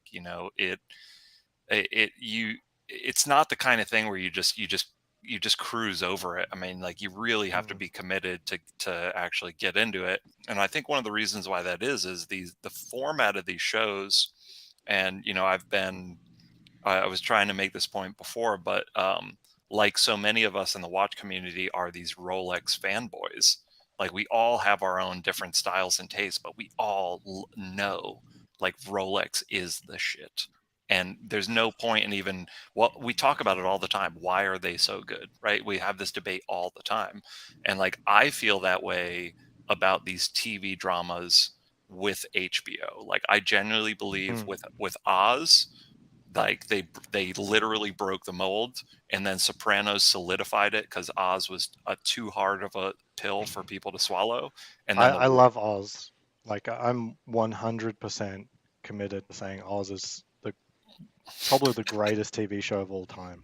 Like I don't think anything's even come close. No, they can't, but they can't do it like that. I mean, it's so much, right? Like as a thing to watch, like it's emotionally, it is like if you're actually suspending your disbelief and trying to immerse yourself in the production, like it's very disturbing, and it's like you're gonna have a reaction to it. And as as far as it being a critique, of the situation specifically in the United States of America, it's like it's a heavy subject to talk about, and I actually think it was just too much, and it was Oh dramatized. yeah.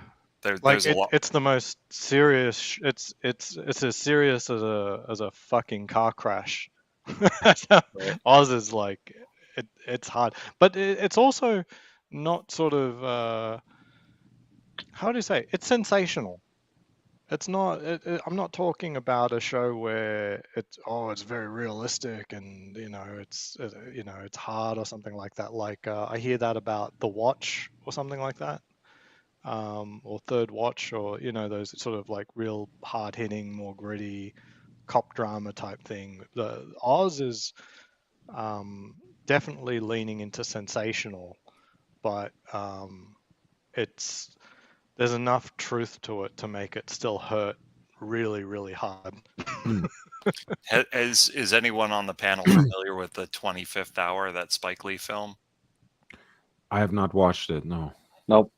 So Ed Norton, Edward Norton from I always think of American History X, or I guess Fight Club. Those are kind of like the two. So Spike Lee, who's one of my favorite directors, Ed Norton's this kid who grew up on the Upper East Side, went to this kind of hard to get into private school, and he like kind of flunked out, and then became a very successful drug dealer. And he lived on the Upper East Side in a beautiful townhouse apartment, and was trafficking like big money, like trafficking like dope. He had like kilos of H like stashed in his couch, and was just like living the high life for a long time.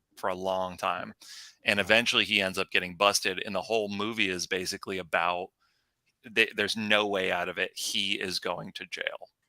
right? So he's being confronted because he's mobbed up also, and they're concerned that he's going to rat and maybe he's going to get killed, before he can even make it to jail, and is he going to run and all this stuff. And Spike in his brilliant artistic vision goes through all these iterations of how this character that Ed Norton plays masterfully in this movie thinks about getting out of this situation. And Philip Seymour Hoffman's in it.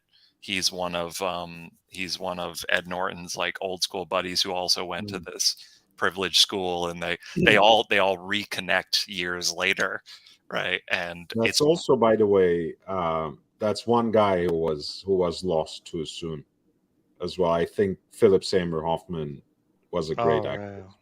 Yeah, for sure. He was only just starting to get a little bit of traction too. one of the last Broadway runs that he did was Death of a Salesman, and I remember I had. Oh, he did that? Yep, he did That's it cool. he did it on Broadway, and it was up for a while. And I had never been to a Broadway show, been living in New York for, I don't know, at that point in time, probably 12 years, maybe almost 15 years. And my mother was in town. She's like, I want to go to a Broadway show. I'm like, great, let's go see Death of a Salesman. She wanted to see a big musical, and we did. Needless to say, I was like, I am not interested. Like, if you needless to say, you were straight. Yeah, I was like, you want to go see like. You want to go see Grease? You want to go see whatever? I can't even remember what she saw, to be honest. But he was on Broadway, and I missed the chance to see him, and he passed away very shortly after that. Like within a couple years, he ended up passing away. And that's like one of those things. Like I had the chance to see James Brown, Times Square, New Year's Eve, didn't do it. Had the chance to see Phil Hoffman play Death of a Salesman on Broadway, didn't do it. Like those are two things. Like you got to strike while the iron's hot. St. Peter, I'm gonna tell you this though. When you live in New York long enough, and a decade is already long, I think, and you have lived there even longer, you'll have missed a lot of things. New York is one of those cities where you can't live with regrets, because there's so much going on that if you catch a few things here and there, you're already enriched by it. You just have to focus on the positives, because every second you're missing something. It's not a place where you can live with what do they call it? I was gonna say mofo, but FOMO. You can't live with fear of missing out in New York. Yeah, that's right. Yeah, That's true. Death of a Salesman and Glengarry Glen Ross are my favorite plays. I've never seen Death of a Salesman at a real play, but I did see Glengarry Glen Ross. I've not seen. Yeah, I've only seen the movie for Glengarry Glen Ross. Yeah. Nice. But I think it's safe to say though, just some of what we've been talking about, I generally believe is like peak American artistic culture, contemporary American artistic culture. We could look to so many different generations of creative work, in North America, and there's a lot to look at. From architecture, contemporary artwork, music, all that kind of stuff, jazz, and it goes on and on. But I do think that, some of these people who we've been discussing and the work that they've been able to create really is a highlight of what's been produced in the country in the past couple decades. Yeah, I was just thinking, you gotta love that, Aidan. Again, you were the generator of this great segment. You asked the question about my favorite date, and suddenly we were talking about Sopranos and our favorite actors and series and aspects of pop culture. That's great. Yeah. Don't you guys think that like the date is the watch to have? Like, why would you even need any more watches? Really? I mean, you could have like a couple more or whatever. And the date, you can only wear one watch, right? You can only wear one watch at a time. So why not just get a day date and just wear it all the time? That would be pretty cool, right? Don't you think? I will say one I- thing, and I go ahead, Ozzy. Go ahead. I just don't actually like the watch. It just looks old and out of date, and I'm really not a fan of the President bracelet. So it's just I just literally don't like the watch or any aspect of it. So, but I do like the idea of the gold Rolex. So that's fine. So I think get one of the professional models in gold. That's a little bit more of an FU watch to me. I'm actually, kind of in between. My name might be Young Brando, but I'm more of a middle-aged Brando. So I already I would have never guessed that, Lord. Shit, you caught me by surprise. I already look older than my actual age. And as much as I love Aiden, a classic Rolex day date, and as much as I actually also pine after some of these day date 40s, in pink gold with the olive green dial, or in yellow gold with this new green dial as well. I know that, I just have, if I put something like that on my wrist as a daily, I will be just branded immediately as a particular kind of guy. Oh man, they're so cute, man. You're so blessed. But what if you went for, like a white gold with like a white dial, or like a gray dial, or like something that didn't just scream out like this is a day date? Then what's the point? That's my favorite. That's my Exactly. favorite day date. I wanna show you. Like, for years, I was actually gonna go for that. I was just gonna move my date just and end up with a white gold day date. Let me see what I had in mind. Let me show you what I had in mind. While you're pulling that up, I'll just say, Meech, like the point is that I waited a really long time to buy into the brand because I had to save up money and I wanted to buy from the AD and start that process.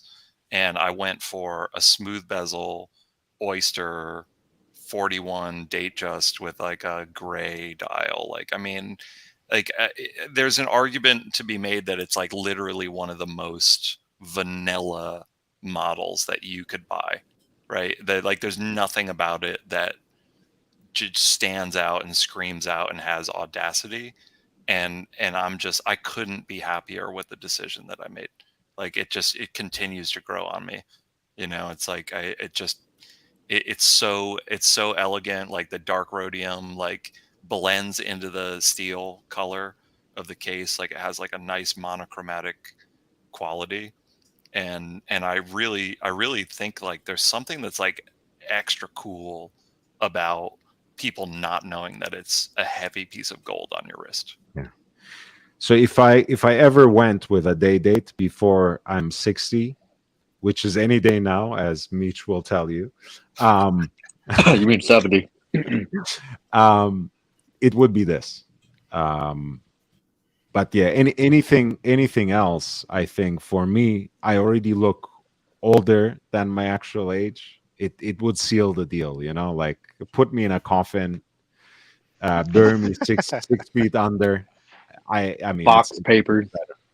yes. Yeah, burn them with the box and papers. I think that there's two quintessential Rolexes. It's obviously the full gold day date in champagne dial, and then the two-tone date just on Jubilee. Yeah. Like, to me, that, but it really is more the two-tone Jubilee that, to me, is, how do you say? I don't know which one's more iconic. I mean, full gold Rolex is a cliche. The two-tone is the one that comes to mind for me. I mean, I've talked about that on the channel before. Just for whatever reason, when I think of Rolex, I feel like there's just been decades of those permeating culture, and now they're coming back into trend because the Patrick Bateman. Exactly, the Patrick Mm-hmm. Bateman. They're coming back into style because you know, all the hipsters, like, even if they have some money, they want to be cool by wearing vintage. So they go for the thing that the granddad wore.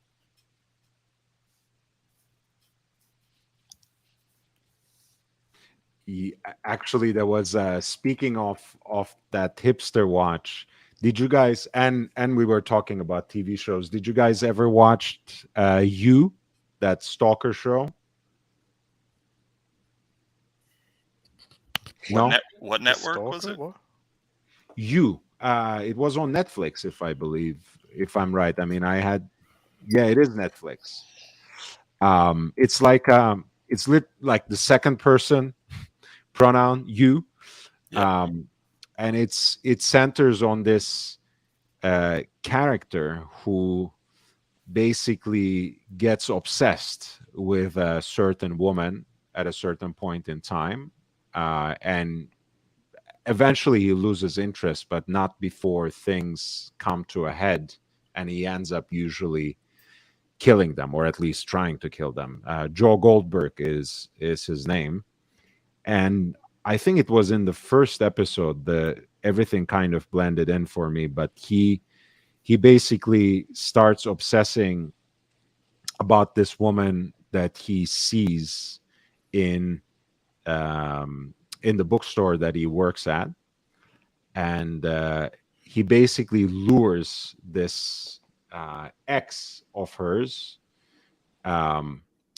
and for a minute assumes his identity, the identity of that ex, and that identity involves him going to a lovely little East Coast resort town, wearing that guy's Patek as part of his disguise, right? You know, like he's dressed in this casual outfit with a baseball cap, but wearing a gold Patek Philippe dress watch. I thought that was pretty ingenious and clearly written by someone who knows a thing or two about, one, WASP culture, two, watches. So it was pretty cool, but I can never find the picture reference. I have to go back into the show and watch it and see it again and grab a screenshot.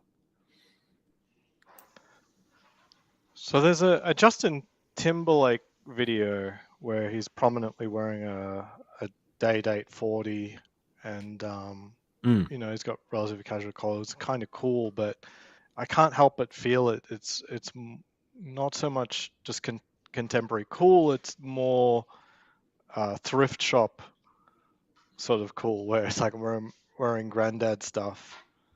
I don't know. Kind of like that is my aesthetic, but you know, that's already my aesthetic. If I double down and wear the watch like that as well, it would be just too much. It might look cool on Justin Timberlake. I don't know. I don't think so, but yeah. So Lord, that collector that I told you about, who I just randomly met in the neighborhood, who has the AP 41 chrono. You know, I feel like our acquaintanceship was bolstered by the fact that, like, as our collection slowly built over the past couple of years, like, we encouraged one another, and, like, you know, he's always asking for, like, oh, what do you think? What do you think about this? You know, and I just tell him my honest opinion. And, like, at one point in time, he was talking about buying a green dial John Mayer Daytona. And this was not that long ago, but, like, they still have come down in price. But my first response to him was like, oh man, you're looking like investment grade. Like, yes, like, that is it, right? You know, At retail, you mean? No, he wouldn't. I don't think this is the guy, like, I talk to him constantly. I'm like, dude, like I already have this relationship with my AD, and he's like, I only buy cash. Like, he's like, I only pay cash. Oh, yeah. Like he doesn't want to pay. Like, he, you know, and I'm like, I don't understand. Like, there have been times where he's actually gotten pissed at me, because I'm like, why don't you get a credit card, man? Just get a credit card. Like, and, you know, he's just like, I remember like, this he conversation. gets like pissed, because he's like, no, you don't understand. I can only buy cash, right? And I'm like, I'm such a normie, you know, like, such just like a regular ass, like, fucking, I get direct deposit, Like it's all recorded, pay my taxes, like no cash. Like I don't even really handle cash. Like it's all just goes into the bank, comes out through the credit cards, etc. And but like he has some nice pieces. Like he bought a Day Date full gold Day Date 2. I think he bought that actually before asking me about the he was thinking about either a solid gold GMT or a solid gold Daytona, and both with the green dials. And the Oh, yeah. GMT is much cheaper. And I was like, dude, like get the GMT. It's, Like it's special, but it also isn't very nice, in my opinion. because of the The look, GMT? you don't like the aesthetic of it. It's just not a very nice dial. It's special. I get it, but it's aesthetically, I think it's just not very nice. Ozzy, do you know Doug DeMuro? Yes, yeah, absolutely. The YouTuber. So I watched one of his recent videos last night that's underrated enthusiast cars. And he talked about the contemporary BMW M3, which has gotten all this hate because it has like this weird front, nostril thing with the grill, and Mhm. and he made an argument for it being like, yeah, you could say it's ugly, but the fact that people aren't snapping them all up right now means like there potentially is a surplus. And so it's like it's similar to like what you're saying about this one. Like And it's this, similar to what John Mayer said about the green face Right. Daytona, basically. right, like John Mayer was like, I like this is like he saw it and it stood out and it jumped out to him, but no one else cared at the time. I mean, I remember looking at that watch before I watched the Talking Watches, and I was like, ooh, like green and gold. It reminds me of what's that guy, Don Magic Juan. You guys know that famous pimp? I mean, honestly, I was never a huge fan of ceramic bezels. So when they came out, everyone was swept up by it. I was not. I didn't particularly like the green one when it comes to the gold ones that they introduced. Yeah, but I I think think we it have is to remember that compared to just let me finish the thought, Oz. Compared to the green face GMT, though, I find the green dial here more interesting, and I actually adore the red accents. What I really love is the blue face one that came out with in white gold, along with the 116500 LN references. So Still a sleeper. yeah, yeah, the and white gold one, blue dials asleep. It's the twin of the green. yes, But I think we got to remember it's extremely recent, like 2020, 2021 recent, that the gray pricing for a dial preference, in my opinion, as best I can tell, at least of Rolex, that gray pricing for a dial reference being significantly different is just not wasn't that common. Like I think there was always a gap between white and black on the steel, but on everything else there just wasn't that much attention to dial preferences. There would be like $100 or a few $1,000s, not tens of thousands of dollars difference compared to the rest of the family. I couldn't agree with you more. I just we could make those assessments as much as we want. We can look at the we could look at the history, the pricing history, we could look at the trends, but again, like it all boils down to being, what does the market command? Like what are the market trends and how does it affect it? And like I'm not in that ballpark. Like I'm nowhere near being in the market for one of these pieces. But I can't Right. help but when someone who knows that I obsess about this hobby, and I'm pretty well informed about a lot of these brands and a lot of the trends, and like I'm plugged into the industry as much as an enthusiast, you know, uh, at my level can be. When they ask me the difference between a green dial yellow gold Daytona and a green dial yellow gold GMT, I'm like, me being the frugal person who I think I am, I'm like, go for the GMT. Like, you're still getting a full yellow gold green dial Rolex for tens of thousands of dollars less. And yes, the dial is uglier. I won't deny that for a second. The ceramic bezel throws in this whole other thing, but it's got functionality that the Daytona doesn't have. I think it's got some practicality that the Daytona doesn't have. And like I mean, I don't know about you guys, but like I get kind of grossed out by the hype. Like the hype to me is like, I think there's something kind of lame about the hype, unless you are ready at the same time that you could wear the green dial yellow gold Daytona can show. I have an oddball Daytona in my collection no one else thinks is cool. Like, if you're only going to have that one, it's kind of like it's kind of too easy, right? I mean, look, I don't want to kind of turn the tables too much, but I care so little about hype watches that if I actually liked one, I would be happy to own it and I would care less. But with Daytona, you are impinging on another territory which more or less paints a target on your back anyway. So wearing that in precious metal is taking it to the next level, and it is, it has to be by definition a special occasion watch. You can possibly wear it every day. Who knows? Maybe you do live in a setting and in a place where you don't have to worry about security, or maybe you walk around with your own security detail. It happens. But it is the kind of watch that really attracts attention, and oftentimes the wrong kind of attention as well. I used to, before this hype train, when I in my life for the first time went to Beverly Hills, for the next few weeks I saw stainless steel, two-tone, and full gold Daytonas basically on every single real, and I mean real, housewife of Beverly Hills.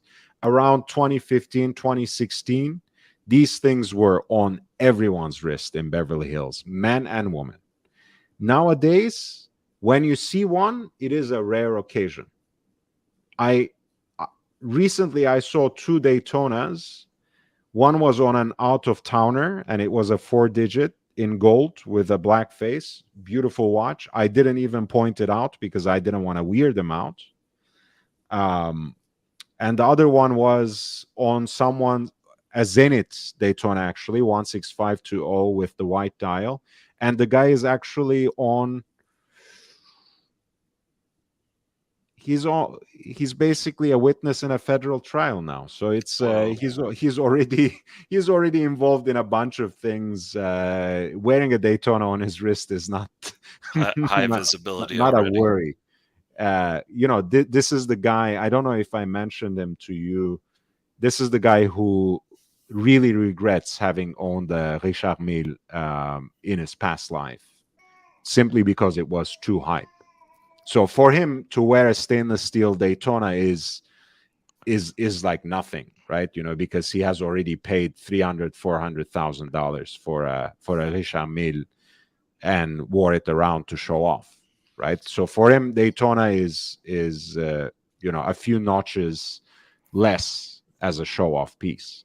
So the visibility thing and the safety and security thing, to me, I think is a really interesting conversation. And I think there are ways that you can skirt around it. Of course, there's that classic, everyone knows it's a Rolex and the design is iconic, and that's why I'm wearing it, because everybody knows.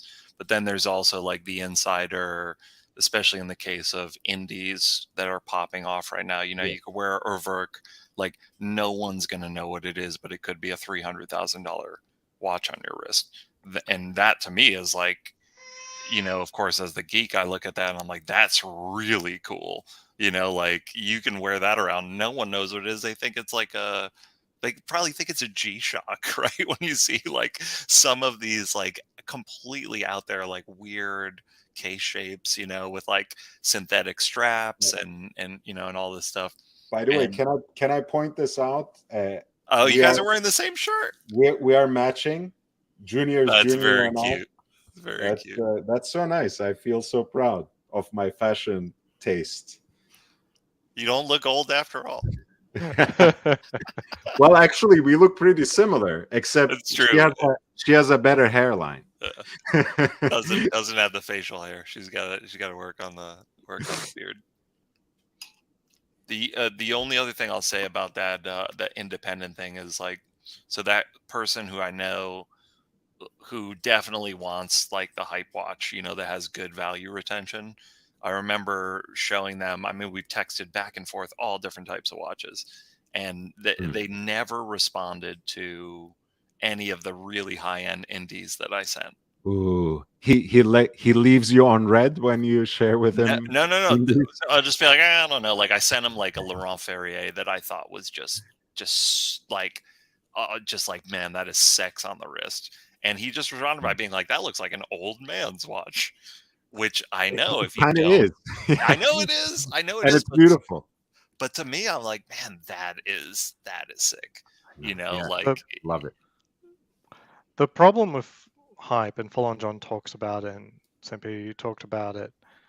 I think the main problem of hype is that you may be denying your own desires, or you might not be. And it's very, very hard to know if you're doing that after you know that it is a hype watch. So are you a sheep for avoiding it, or are you a sheep for following it? Who knows? I know you did Ozzy, you did a video like that for Daytona, right? Is it underrated or is it overrated kind of thing? It's kind of a similar theme, isn't it? Yeah, I've talked about it before, and that everyone assumes because it's the one that has the most premium, the most attention, that it's overrated.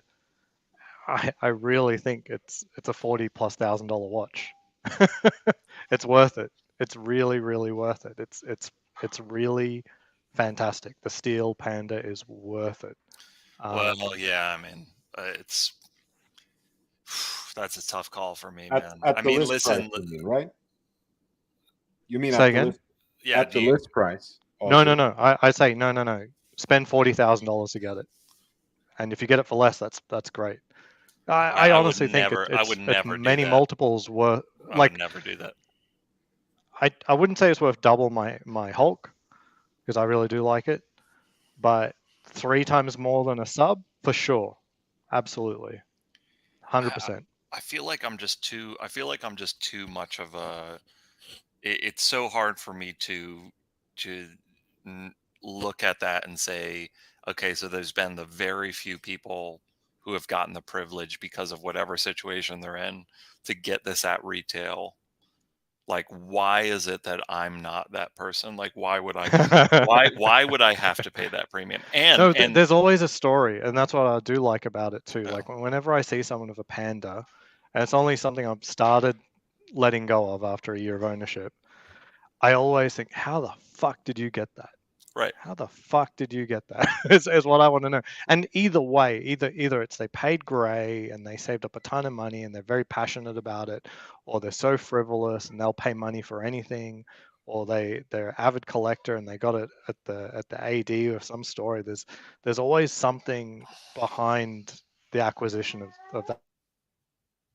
Yeah, I mean, I think part of one of the reasons why I decided that, okay, I'm not only just going to buy a sub and I'm just going to buy it from the gray market at whatever the market price is, and then that's my one and done. And instead I'm going to try to, introduce myself, obviously not a VIP, anywhere near a VIP or a high roller. Like, I'm just a regular dude. I'm just super passionate about watches, but I'm here to get my foot in the door and like let you guys know, like, I'm in this for the long haul, right? Like, I've tried to make that really clear It's like I want to build a collection over a long period of time. And I personally believe that like my enthusiasm and my transparency maybe when I'm ready. I've never been like, hey, what about Daytonas? I'm not even. I'm like, I don't. It's not. I'm not ready to be there in my collection. You know, it doesn't even matter. Like Yeah. I don't care. Like if I had the opportunity and I got the call, I could come up with the funds and I could get it. Right? I could do that, but I don't need it right now. Like it's not like this thing that I'm just coveting in my life. Like I must have this thing. I actually like the idea of, maybe getting the 38 millimeter Blancpain bathyscaphe, like the thing that like no one talks about. That to me, I think is such a cool watch. That Well, the thing is, that would be actually, I think, more fitting of your collection. We brought up different kinds of pieces from your collection. We were just talking about the de facto Eins Incognito. You have your Chrono Tokyo, the second series chronograph, right? You have the Tank Américain by Cartier. So you have pieces that reflect your own tastes and your own agenda. You have the Datejust with the smooth bezel, if I'm not mistaken, right? On the Oyster, in fact. Yep. Yeah, so that basically, it's not surprising that you would go for a bathyscaphe, because you do your own thing, you follow your own tastes. Like I really want though, and just it's like one of those things where it's the fucking itch, right? Like I have to get some kind of a Submariner, and I'm so excited about the anniversary year next year, even though because of other stuff I have going on in my life right now, it's like not the right time. Right? I don't think you're going to be too excited when they actually release what they're going to release. Wait, what do you think it's going to be? You think it's going to be precious metal that it's out of my price bracket, or you think it's Well, gonna I be mean, what boring? did they do for Daytona's anniversary? What was the last Daytona anniversary? You mean the platinum Daytona? Yeah, 50th. Yeah. Oh, okay. So yeah, if it's platinum, then it's gonna be. I'm not gonna be able to touch it, but whatever. Something to daydream about. But maybe I don't think they're going to do anything in steel. I mean, the Kermit sort of did that already, and I think for this one, it has to be. Yeah. Wow, precious metal. I mean, two-tone. What if they did something funky in two-tone?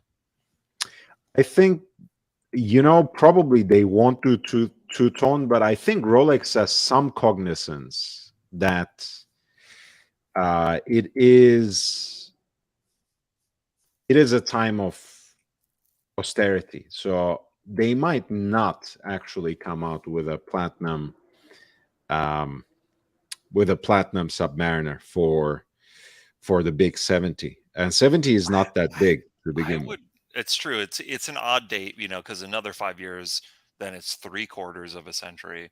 So, I don't know. That's why I think precious metal is unlikely for 70, unless it's a different variation. You know what I'm thinking? White Can or I yellow gold. Can I actually say what I'm thinking? Because I think, it was the 10th anniversary of the Deep Sea Challenge. And basically the new Deep Sea Challenge is more or less a faithful reproduction of the watch that was strapped on the Challenger when it went down into Mariana Trench with James Cameron. But I don't think it's a coincidence that they have now introduced titanium into the lineup. Titanium Submariner for the 70th sounds about right. Damn, that would be sick. That would be so cool. It'd probably be. What do you think the price point would be? Would it be Again? more I have than no, just to put it out there. I have no insider information. Yeah. I'm not. I'm simply speculating out of thin air. But that could be one way they go for the 70th. Yeah. So Rolex have clearly indicated that titanium sits somewhere above two-tone. because Right, of with the pricing, because of the pricing release. Yeah. Yeah, so 20,000 sounds like the right range.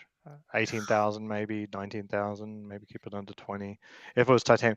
I kind of feel that the Submariner isn't the one to get the titanium treatment. To me, the Sea Dweller is always that pioneer for functional materials.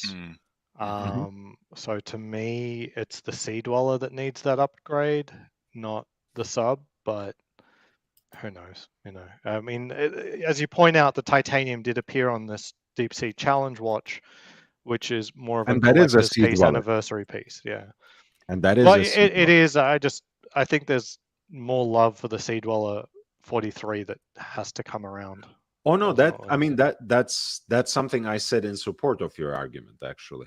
Oh, Like right. it might Yeah. just simply travel down in the Sea Dweller family and appear in an ST43. Who knows? But I have strange feeling, just speculation. I have no insider information whatsoever, but I feel like, Rolex might choose something seemingly low key for the 70th anniversary of the Submariner, which, by the way, is actually the 70th anniversary for the first modern dive watch, which is the 50 Fathoms. And I kind of like what they came up with for this one.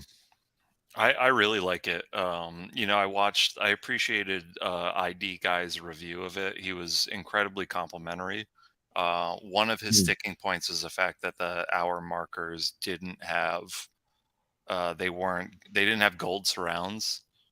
But the first thing that I noted about the new release was that it looked almost like the way that they did the hour markers and the indexes was like, to me it evoked the kind of 3D loom, like what Moser calls like globalite, like that 3D luminescent plots. Mm. Like the indexes on the anniversary model, it looks like they have some dimension to them, but they don't actually have it's not like, I don't know what's the terminology they usually use. It's like precious metal with super luminova inlay or something like that. Like how does Rolex I refer don't to know. it?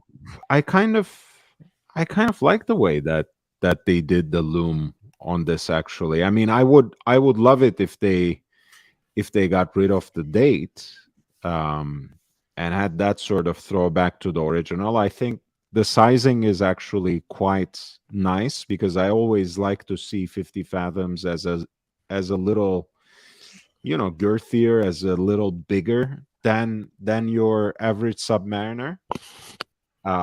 I like the fact that it is like a highly polished hunk of stainless steel. I don't know. I think I think this is a hit. And again, I like the fact that they, unless they had found a way to reduce caliber 1315 or reduce that sort of power reserve they have into a 40 millimeter case, which I think at this time they just didn't bother with, at the very least. This was a good compromise. They clearly listened to people who were asking for a smaller 50 Fathoms and not a bathyscaphe. And they kept their great movement, which is 1315 in this case, and gave it a little bit of a treatment, a platinum rotor. It's it's cool. I actually love this movement beyond its utilitarian perspective, which is very rich. I feel like everything about this release is amazing, except for the retail price and the number of edition. Yeah, it's 70 times 3. I mean, I was just talking about the Carrera 60th anniversary, right? Which Tag Heuer had the good sense of releasing in 600. This is 70 times 3, which is 70 pieces for each of the big markets, which are Europe, America, and then South Asia and Australia, I think, is the third.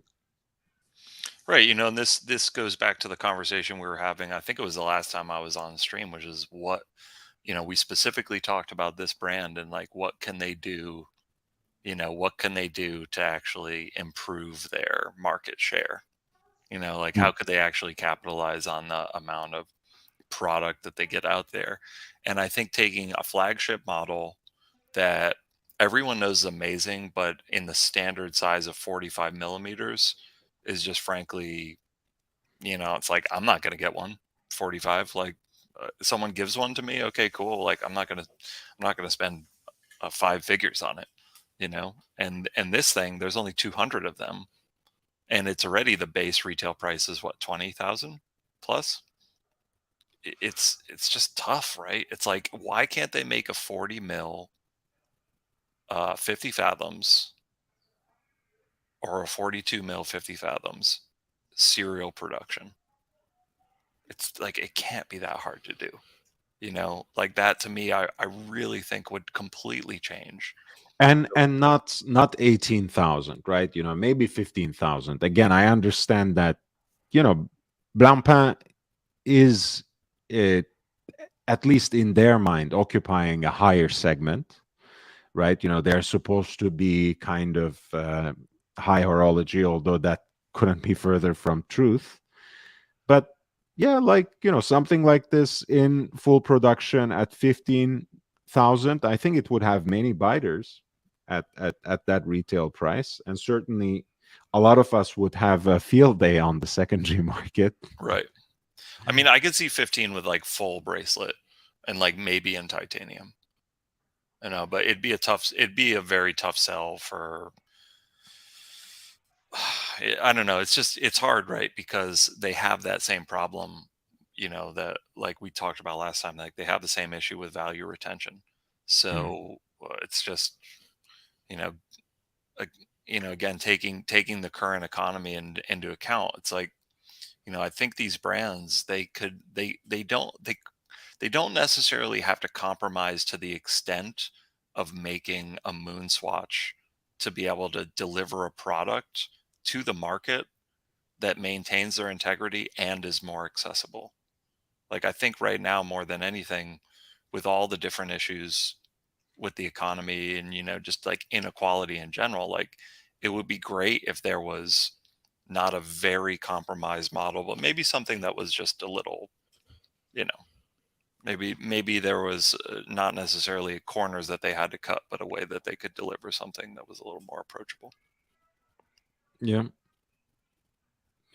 Well, I mean, they're throwing a NATO strap, so this is obviously a little less expensive than it would otherwise. Well, Right, but like, mean, why is this watch on a NATO strap cost $20,000? I know. I just can't. It doesn't even look like a great NATO strap. Like all the Tudors look like they have better straps than this. Apparently by they sell that NATO strap for $900 separately. I'm not even kidding you. I mean, I make fun of, but I mean, I paid for a Breguet clasp in stainless steel $600, and I pay, I'm saying like next time I'm in Paris, I should stay for one night in Emmanuel Breguet's Hôtel Particulier, because I mean, that's what we are subsidizing, I guess. With Blancpain, I don't know what we are subsidizing with those prices. I mean, I'm 900 in on that de facto that I'm sure people in the community will make fun of me of, because it's like a no one's heard of micro brand, and it's a fucking functioning watch that I've had fully rebuilt, and I'm 900 in on it 7 years in. So you're telling me like with this brand I get a NATO strap for the same price? It's like, I don't care what anybody says, man. It's just like I get the exclusivity, like I understand the luxury thing. I've been in the fraction of the 1%er space for years. I know how it goes. I mean, like, my experience with this shit is like in construction, I wish we could charge these premiums for the work that we do, but we can't, unless you're an artist that is like, I'm buying that collectible artwork. Like, you can't charge those prices, you know? So it's like, I really think this is like, this pricing is inflated because of the brand cachet, but it doesn't hold up. Like, it doesn't appear to hold up in the secondary market, with the exception of these super limited edition runs that they do. So That's too bad. I was wondering if Bondage has his red gold version of it, because that's a pretty nice watch as well. And you know, again, perhaps precious metal on the secondary market is where you can find some value if you're into the 45 millimeter version of this. he got a pretty Um, sweet deal on that, if I recall, right? I think so. But even if he didn't, I mean, he's not the kind of person who would be hurting for it, I'm sure. Right. But But I think he got it. I think he got a very nice deal on it. I remember when he showed it, he was like, "Oh yeah, I got this," and like, it was a great deal. And people were like, "What is that watch?" Like, it's like, it wasn't even on. I remember people, like, it just wasn't even on their radar, because so many people only talk about hype, that it's like they don't even think about looking at stuff like this. yeah. And I mean, again, it's a And great you're movement. rewarded for. Sorry, go ahead. It's a great movement with 120 hours of power reserve. You know, five full days. Not a lot of watches give you that, even if they call themselves luxury and whatever else. So, sorry. Go ahead, man. Awesome. Well, if you go away from the popular stuff, I'm afraid to say there's a lot of stuff that's unpopular for a reason as well. like it's not like hunting for gold is really hard. You know what I mean? Like, as in, things have been mined out. It's trying to find the next piece that's unappreciated undeservingly is sort of it's a tough ask. Mm-hmm. Especially when you're spending 5 figures, Right. and there's not much value in being correct, honestly. Like like you could for less money here you can buy the Black Dial Daytona, and that would be an amazing watch, and it probably wouldn't lose you thousands out of your pocket immediately as much. It's yeah. That's the one I'd go for, by the way, if I was going steel. I used to think I Yeah. wanted the Panda, but I think I'd go for the black one. I think the Black Dial is a better everyday watch, and it's more masculine. Is beautiful. I would choose it too, but I already have a Speedmaster that should disappear eventually. But I just felt I didn't need another black dialed chronograph. Mm-hmm. So any option to get something other than black is should be entertained, but not necessarily ignored. Quick super chat. Nick Butter, $8. He was talking about a watch that we did not bring up in relation to Heritage Divers. Actually, you're right. Even though I've talked about Glashütte Original before on this channel, and I have brought up this chronograph version that they just recently released, which I think is a pretty good watch. I have not necessarily talked about their CQ series, which actually is it's a pretty nice design. I like Glashütte Original, but again, it's one of those brands that have started creeping up in price in ways that I find a little too much, but let's see. I don't know where all these brands think they can get away with it, honestly. Like, so many brands in the last few years have just decided to just hit the gas pedal on pricing And I'm And just they're like, not stopping yet, by the way. They cling to these once or twice annual price releases, by the way. You know, I think I've thought about that a lot recently because you know, you just have to take a look at things, and I do think that there is a large there is a, I think what they're going for is it's similar to what we were talking about before, where like, you know, the kind of person who's buying this stuff, like they don't necessarily really care, like they just want it, and that's it. And you know, maybe they're trying to focus their marketing to just being able to sell as much as they need to that particular clientele at that price point. And there's some calculus that they do where they determine, okay, like we might not sell every single one, but if we increase our prices by this much, you know, like I do think there's this like consultant class like aspect to the pricing thing, that I think contributes to a lot of other things that we see in the economy with inflation, where, you know, there's certain industries that are yielding record profits for owners and shareholders, and you know, why do they have to keep increasing pricing? Because they can. You know, like if these companies can manage to do it. I think they're going to find out pretty soon this year that they can't. But so what? Then it slows down. Then a couple years, maybe they don't increase prices, and then they'll do it No, again. like whenever they I can. think what'll happen is you're just going to have to, the ADs are just going to have to deeply discount it, and now you're a brand that's discounting. So quick turn to this watch before we get back. I think one aspect that we didn't necessarily take into account is the fact that a lot of these brands that we're talking about are parts of international giants, you know, conglomerates. So there's so many different factors, I'm sure, that go into pricing strategies that actually supports what St. Peter is saying in many ways, in the sense that they probably don't necessarily care, or in fact probably they're a lot of times discouraged of creeping into someone else's niche which belongs to the same group. I mean, Glashütte Original, for example, is a Swatch Group brand, right? So it's one of those inheritors of the watchmaking tradition in that famous, now famous East German town that is home to,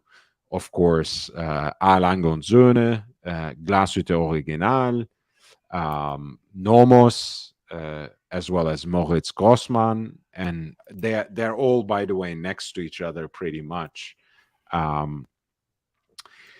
Anyway, so Glashütte Original, for example, I mean, this is the kind of value they used to provide. And on the secondary market, I think even with these pieces, as Nick Butter is saying, it's still a lot of value. But look, I mean, this is a limited edition chronograph that they did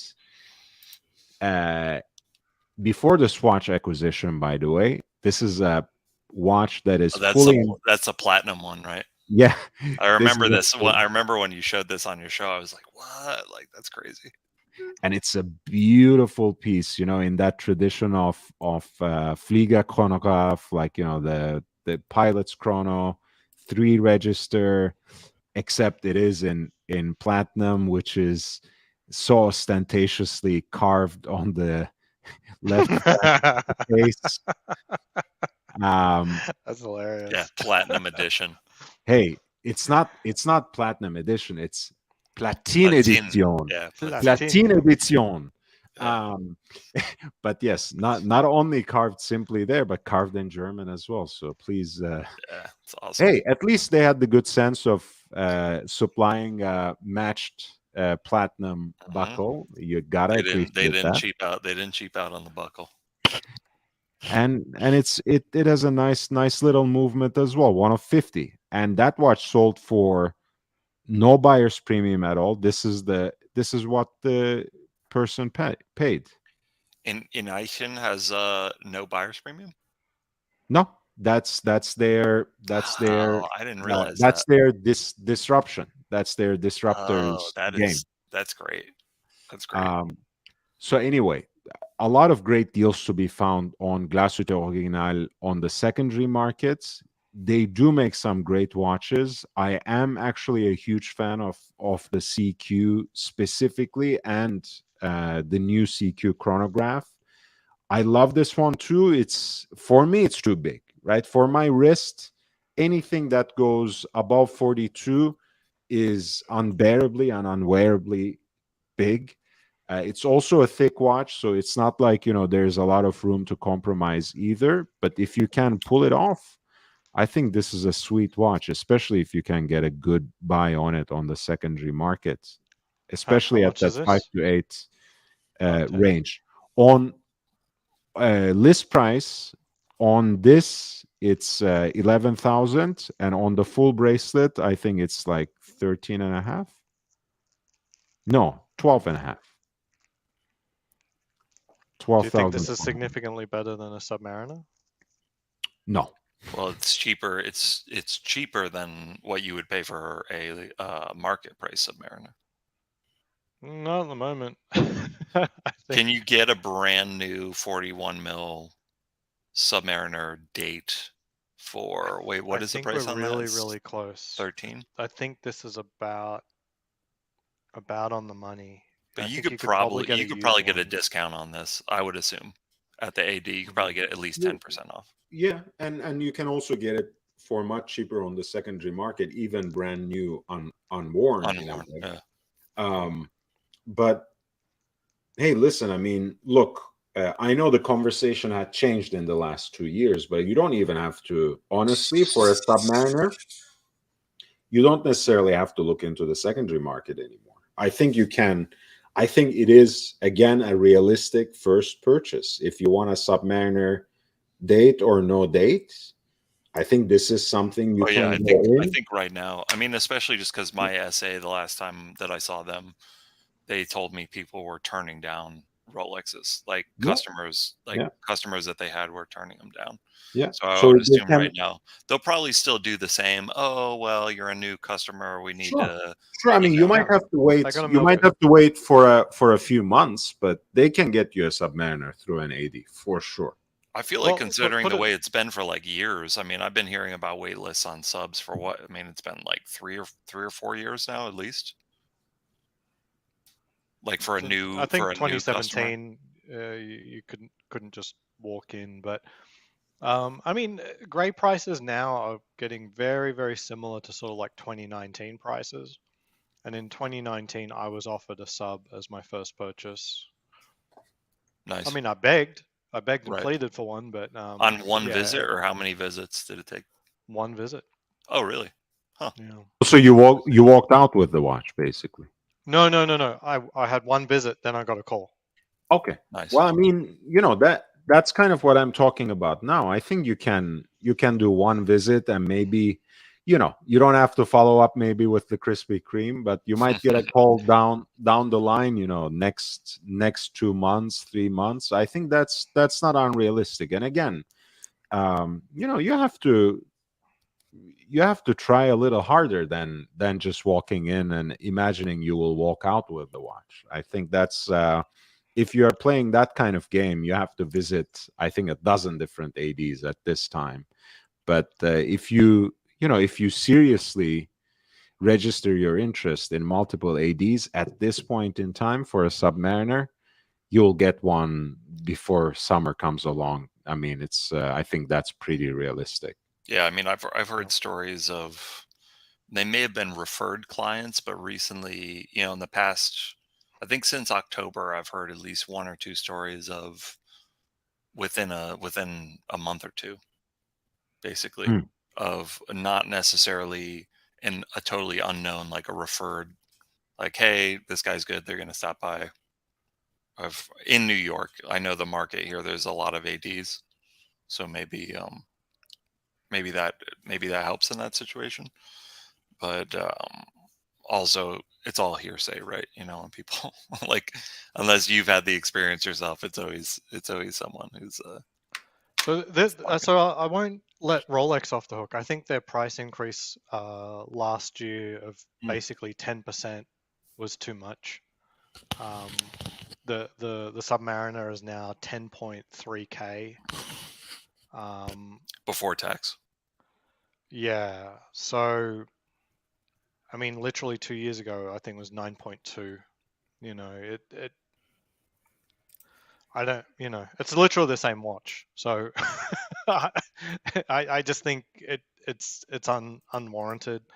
It Yeah, it's a you lot. could I argue mean, that it's inflation price, but I think racing over that 10K mark is just a little bit iffy. Like I have hesitation about the Yachtmaster because of its extra $2,000. You know, it's like 12 something. right. That feels like I think a lot of the Yachtmaster's problems in terms of people's dislike of it and lack of attention is because it's just the price is too high, and it's just been too high for too long.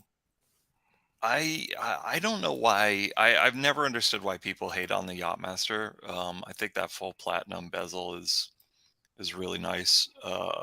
You know, I wish they still had that sandblasted platinum dial with just the red text and the red lollipop hand, because I think it looks incredible.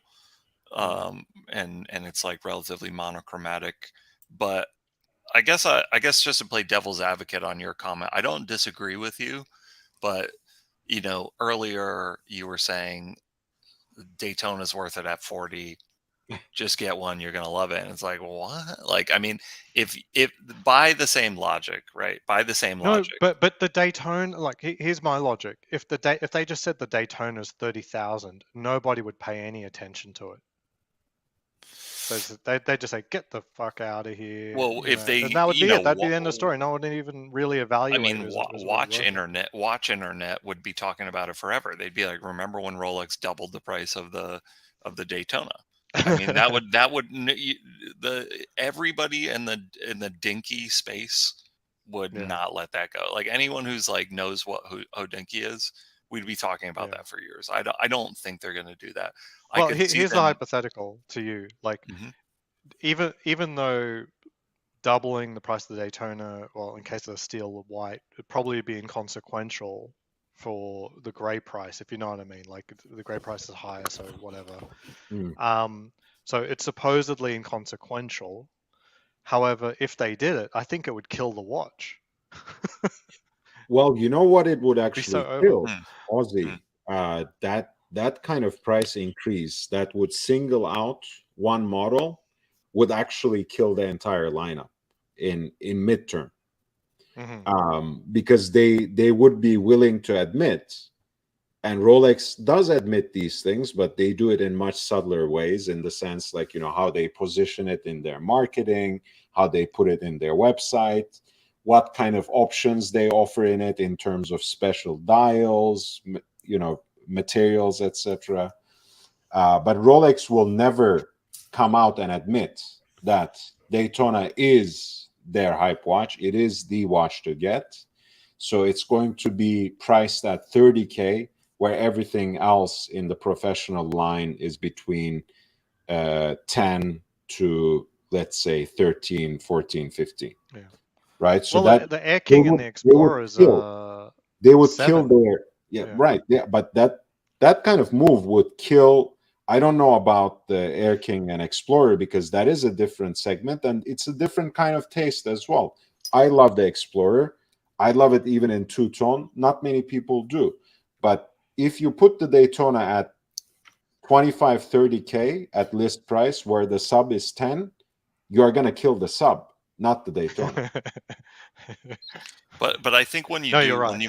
when you make a move like that, right, what ends up happening is, I think one of the reasons why they have been so successful is because of the fact that everybody knows, man, if I could get one of these watches at retail, it's a safe investment. Like, I could, if I had to sell it, I'm going to make some money, or I could keep it for years and get the same money I paid back.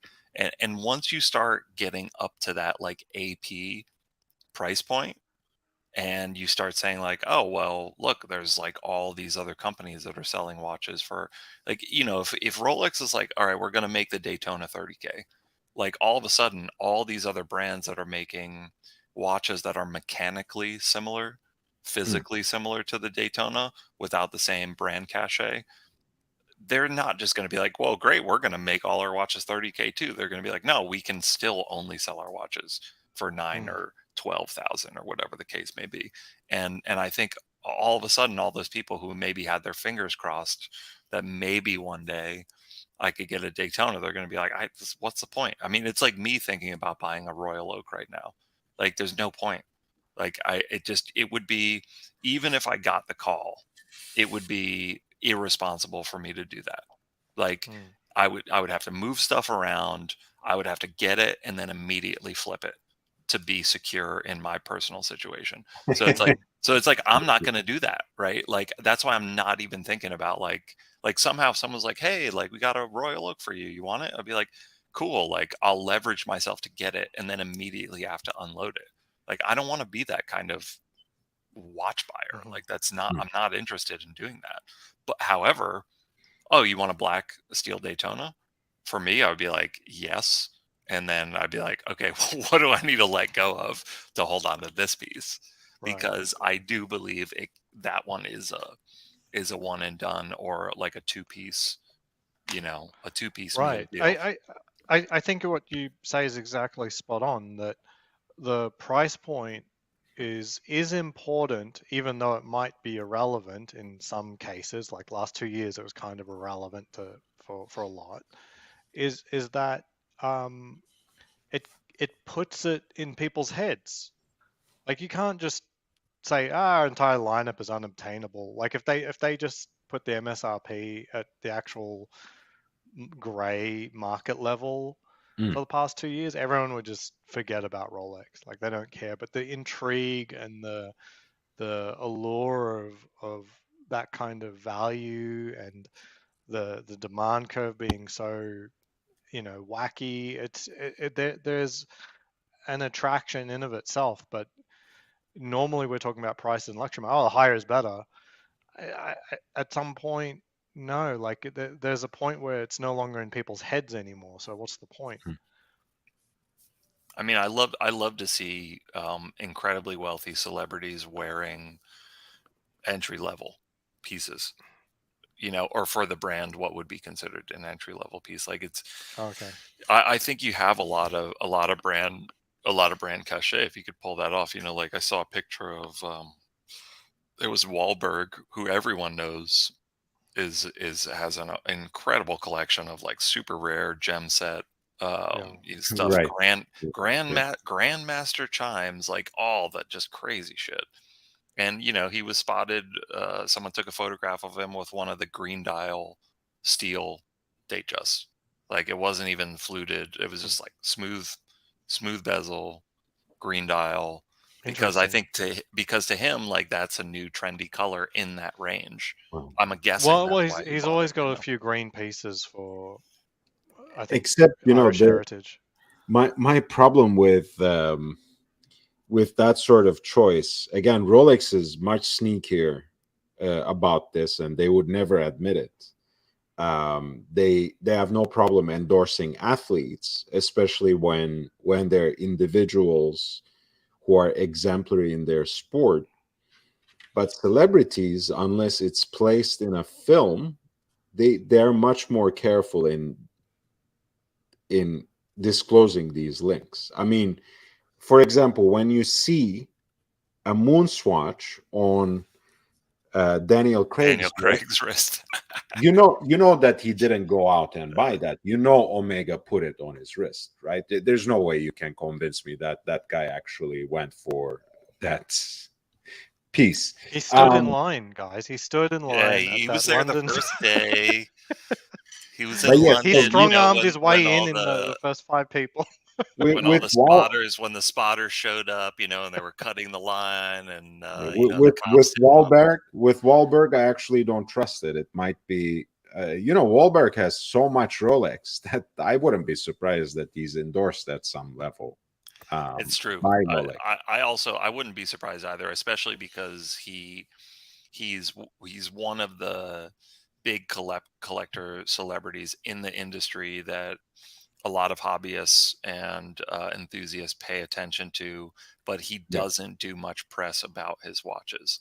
Like, he's not one of these guys who gets interviewed about his watches. However, every other person on YouTube is doing a video about what's Mark Wahlberg's collection. You know, like Mm. what is like what's he wearing? You know, and I mean I'm inundated with like the celebrity watch spotting Instagrams where have you guys noticed this motif where it'll be like it's on Instagram and you'll swipe to the right and so they'll have the front image it's either one celebrity and like 10 images of the same celebrity and 10 different insanely limited pieces, or Right. it'll be 10 different celebrities and each one has their own and then when you swipe they do Yeah. a blown up image. Yeah, this or that.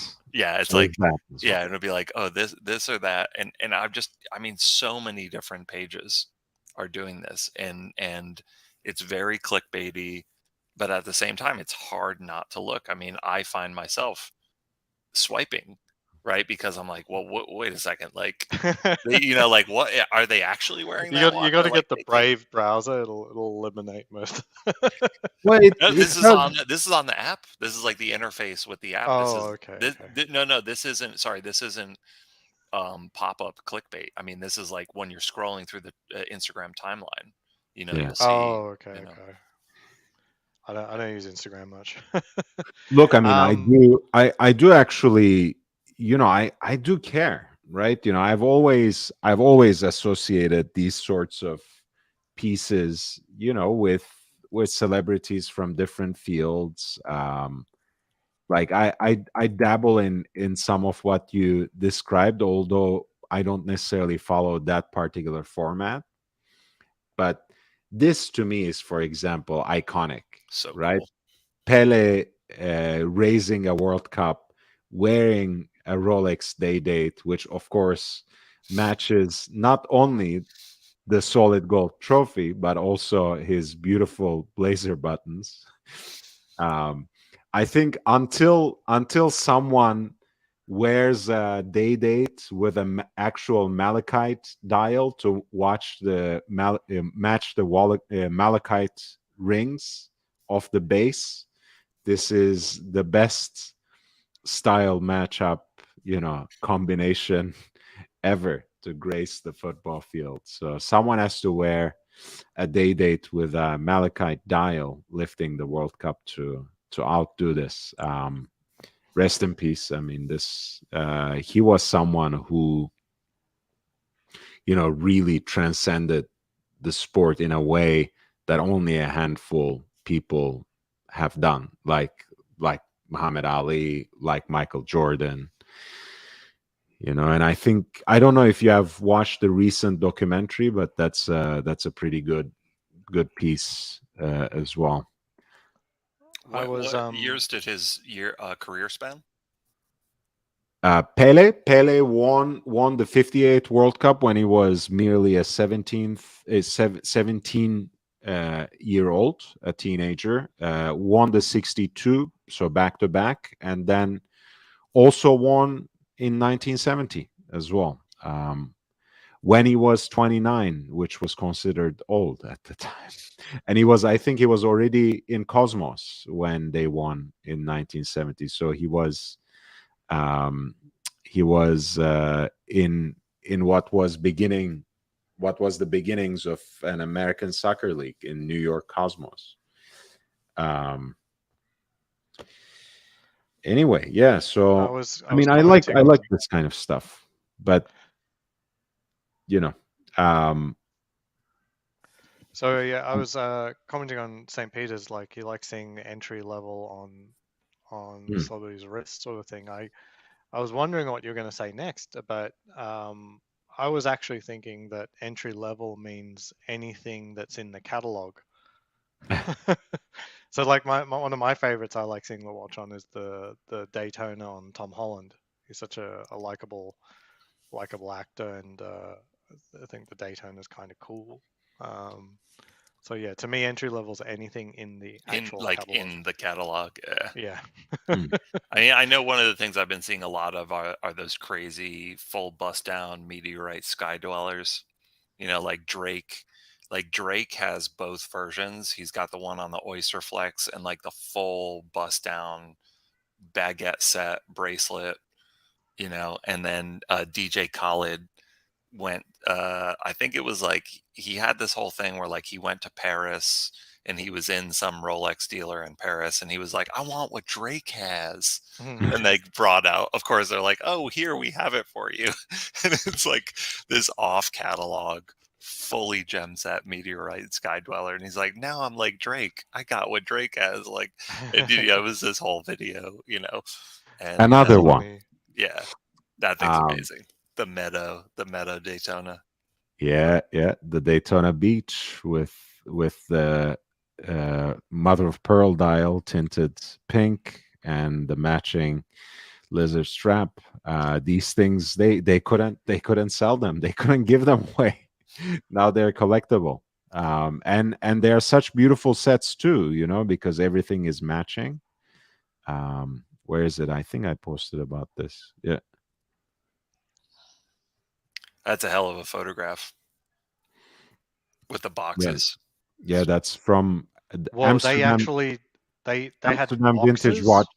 Yes, Amsterdam Vintage Watches had them all for sale at a certain point in time.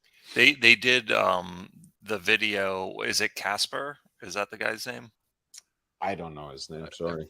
I don't know if that's his name or not, but he did a funny video where, you know, he like went to a beach and like sat in a beach chair and like, you know, he had his guy film him when he talked about these, but that's nice production. I like the way they set that up. Actually, interestingly, this is basically, for whatever reason, of course, when you have in Instagram more than one photo, you can't actually crop them separately. So one crop applies to the other. Mm-hmm. But this was basically most of the ad they had for these watches, which is very interesting, right? You have these colorful, matchy full set pieces in 4 different iterations. And Rolex's advertisement was this image of a, you know, forlorn beach where you have this tire track on sand, and it was simply captioned "Spirit of Rolex Daytona Beach." That was the. Let me see if I can find the full ad, but it's mostly just this image. I wonder how well those lizard straps would hold up if you were actually like at the beach, like wearing that watch. That's not what they mean. As also, just so you know, with the Submariner, they don't mean you can actually dive with it. I mean, you can, but you know, that's not what it's designed for. Yeah, not anymore. It's true. It's true.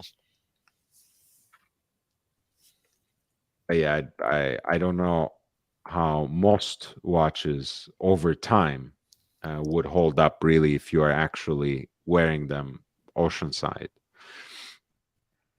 Talking about straps, Rubber Bee doesn't stand by their product. I'll put that out there. Oh, really? Video coming out soon. Like that. You had one fail. Love it. Yeah, I told them, hey, I think the end link thing has cracked and broken off. Underneath, it's minor, but for a high end luxury priced product, I expect they throw the $2 strap my way again. It's like, oh, okay, sorry about that, whatever. But instead, they're like, no, it's your fault. Must have happened during installation. And I'm like, actually, I got the installation in 4K. So I went to my installation video, and I could see in the envelope, it was already broken. And I'm like, haha, you got you guys. You guys are fucked now. They went out of their way to blame me initially. Like they have no evidence, right? They go, oh, it must have happened during installation. That's terrible customer service. I'll Yeah. never. Now that you told me that story, I'm never going to buy one of their products. That's the last thing that I want to deal with is paying a premium for what's marketed as a high quality product and getting complete bullshit customer service. Like all I need to hear is one story, especially about someone who I know who's like, yeah, I actually had this experience. Like they sent me a defective product and then gave me a hard time about getting it repaired. It's like, Exactly. I don't even want to fuck with them anymore. It's not worth But it. by the way, I meant it when I said I love it. I think that's what makes these kinds of platforms great. I know, when it comes to my platform, when it comes to Aussie's platform, maybe we don't have 500,000, 1 million followers or subscribers, but it is a platform for the purest and freest of expression. And if someone refuses to hold up their end of the transaction, in this case providing proper customer service for something that you sell as a high-end luxury product, you are supposed to expose them. This is what these platforms are for. It's the third time I'm now finally getting out. This is why I fucking jumped on the stream. This is how long it's taken for me to make this point. But you guys were talking about Oris. That's when I jumped on, like back when you were still talking about Oris and the 10-year warranty. And I specifically wanted to make a point about how I somehow rationalize spending money on these things, right? And this is anything that costs more than what most people spend on a comparable object. And I don't know when that experience happened for me. I think with more reflection, I could pinpoint that time.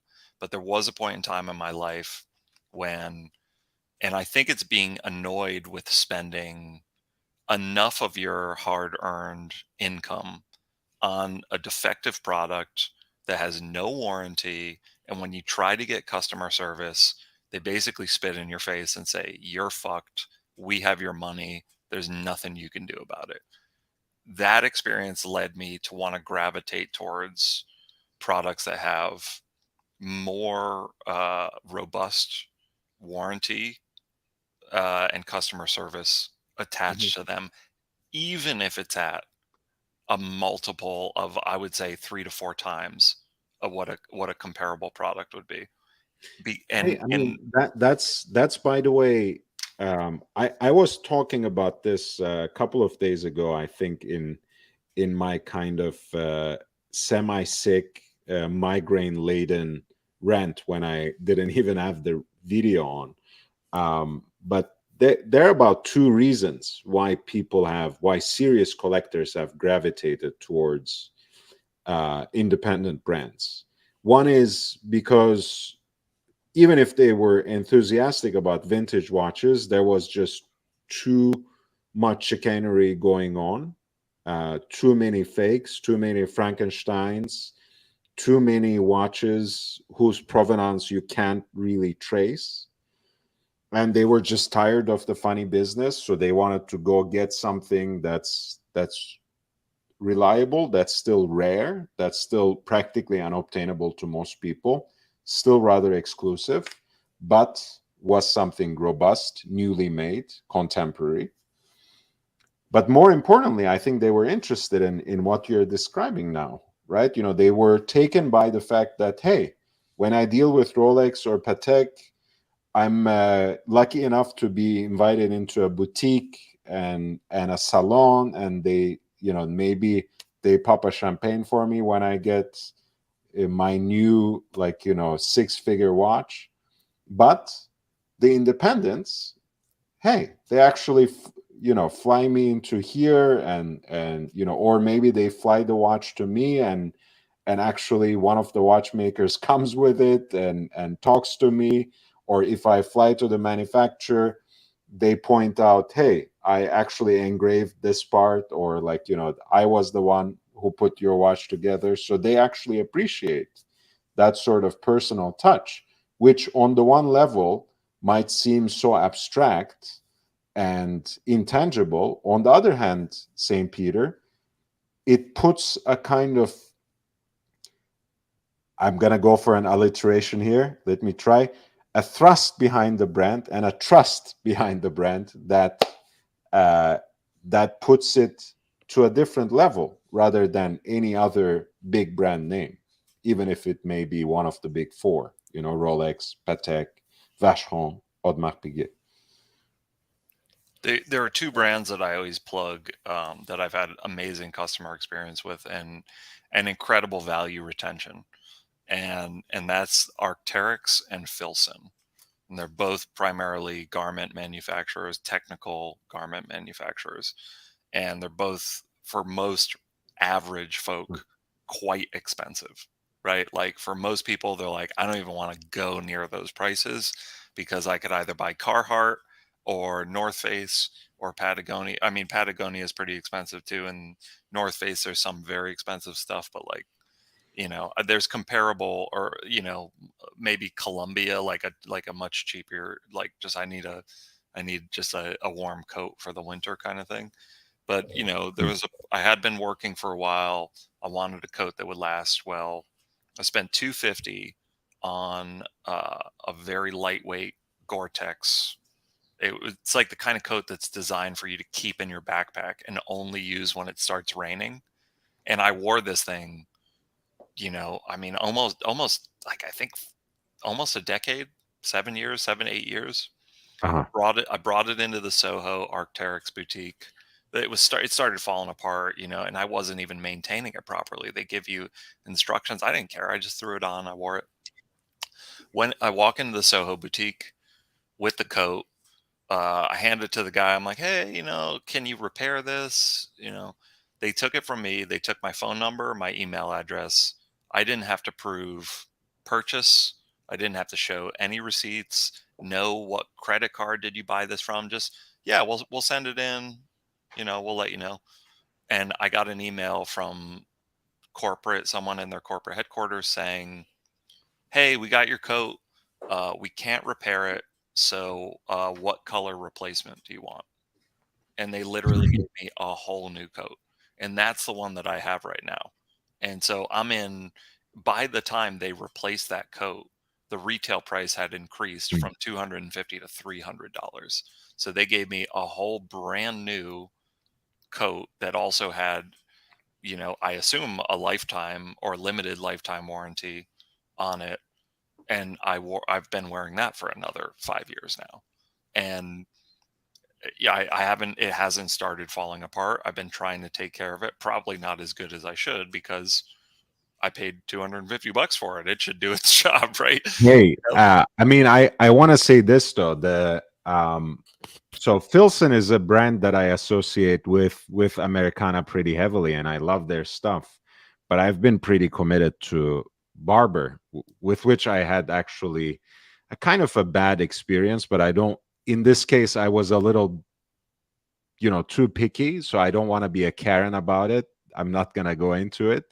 But those are the kinds of things usually that get better with time, but also not only with time, but when you kind of bang it about, like the couple of Barbour jackets that I have, the waxed cotton ones especially, I sometimes intentionally, throw them on the floor Right. when I walk into a place because it gets better with that kind of wear. Do you and have it is a joy a border or a beetle, or? I have the older version of the border, which is called Northumbria, and then I have also one smaller size, which is Beaufort. Yeah, the Beaufort. That's right. The B-Dale is very popular, and I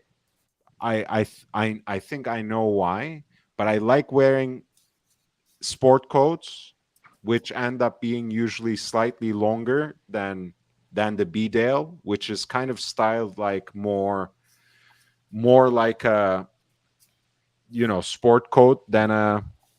I mean, they have other versions that are even more in a styling of something that you can wear on its own, whereas I wear a lot of layers under it usually, and then wear it as the top, as a waterproof and weatherproof kind of thing. So I think Beaufort is the smallest one I go for. Northumbria is a little higher. And what I really like about the Beaufort is it has this back pocket, with the zippers. It's a game pocket supposedly because it's a hunting jacket, whatever. So cool for a vegan, of course, to even imagine this. Which is where you can actually put the game after you shoot. Oh, I put a couple of books, maybe pack my lunch, like a turtle, on my back. Yeah, And then you don't need a bag. I love those jackets. I love those jackets. Lord puts his dime bags back there Yeah, sometimes. a couple times, fit a couple times in there. You can keep a pound of weed in that pocket, man. Those pockets are big. Like, we're not just talking about dime bags, Oh yeah. I bought a and so I had a similar experience with Filson. Like, I haven't bought anything from Filson recently because they used to have sales all the time, and I think they just got so popular that they stopped doing the sales. But I got a bunch of stuff like 50% off, just great value. And I bought a coat from them that was marked down considerably. I think it was about 40 or 50%. Got it. Nice. Yeah, there you go. Wait, let me just stick my. Try it on, man. I wanted to show that back pocket, so you can put your two arms through it. Please make a meme out of this as a me in a straitjacket kind of situation. But yeah, that pocket, that game pocket can get quite a lot. You could definitely fit a pound of weed in there. I'm sure you could. So yeah, I fully agree with you. There's some brands and products that will stand the test of time. Arc'teryx sounding like definitely one of them. I've looked at their products for sure. The trouble I have is like what I need has varied so much year to year that if I bought something, it probably wouldn't have held up, would remained as part of my rotation for very long, because I've moved countries and they've all had different climates that have needed different things. So yeah, I fully appreciate like the really high quality stuff, but the only thing I've ever been tempted to get is golf shirts, golf rain shirts. So the problem with golf is you need to swing properly and stay cool and stay dry. These are like, the trifecta of like extremely ridiculously difficult to do. And these golf rain shirts are so thin. They feel like, that those flakes you put on top of those Japanese squid balls. Octo. It feels like it doesn't. Taco. Yeah, takoyaki. It feels like it doesn't even exist. Like you can see the shirt, but you can't feel it. But they're crazy expensive. They're like $400, but there's really no substitute for it because, you need to stay dry. It needs to be light, and it's extremely, extremely expensive. But now I'm in Nevada. I don't golf when it rains. Have you moved for occupation or just to change the scenery or? Bit of both, I'd say. Over my career, it's usually been, it's a bit of both. Nice. Like for example, the countries I chose in Asia were out of enjoyment, not from, I had to be there for work.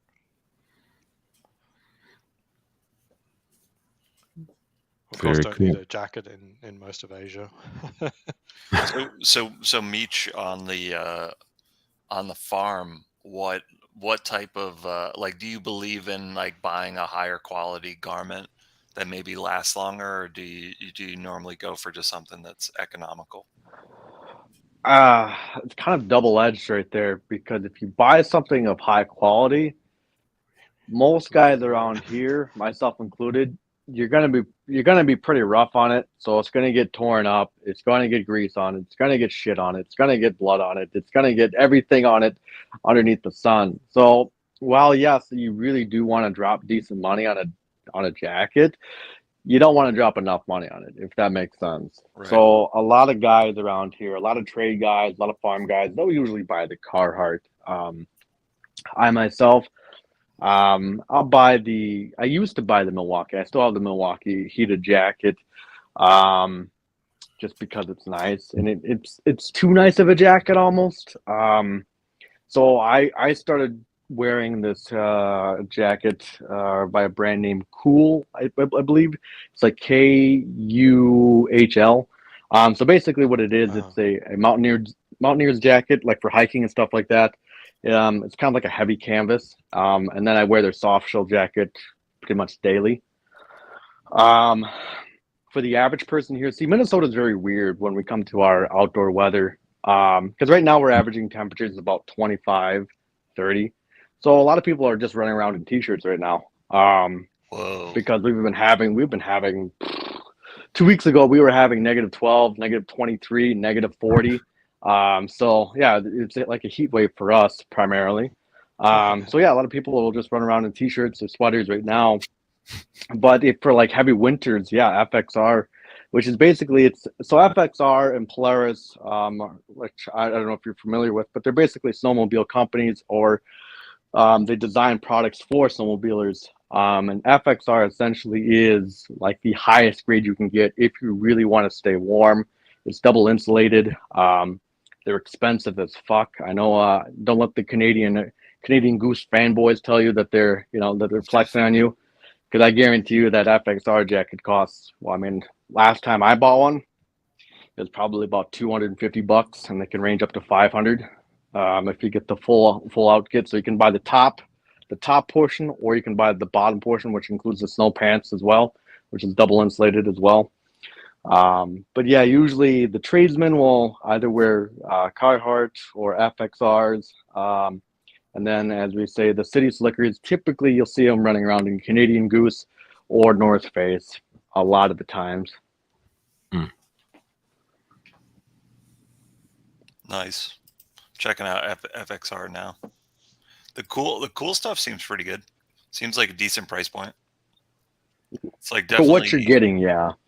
It's definitely cheaper than Patagonia and Arc'teryx for sure. Well, I would some say of them this are more though. expensive.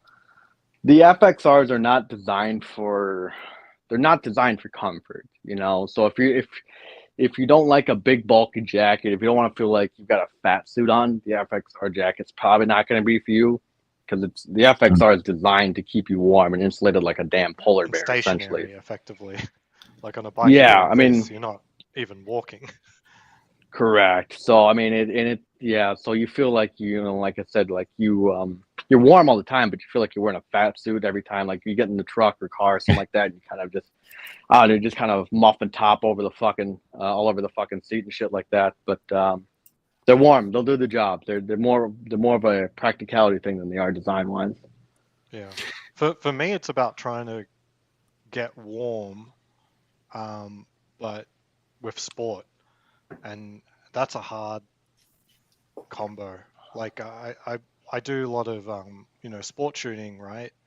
And you'll have like a holster and a gun, like here, it needs to be clear, so it can't be that bulky. It has to be pretty tight to you. So if you've got a gun here, you can't have a huge jacket on, So You're more of a soft shell guy, I'm assuming, anyways. Look, I mean, you don't have to But wear that's anything else if you got a gun on your hip, right? You just go full nude, and just shoot anybody that gives you shit, Yeah.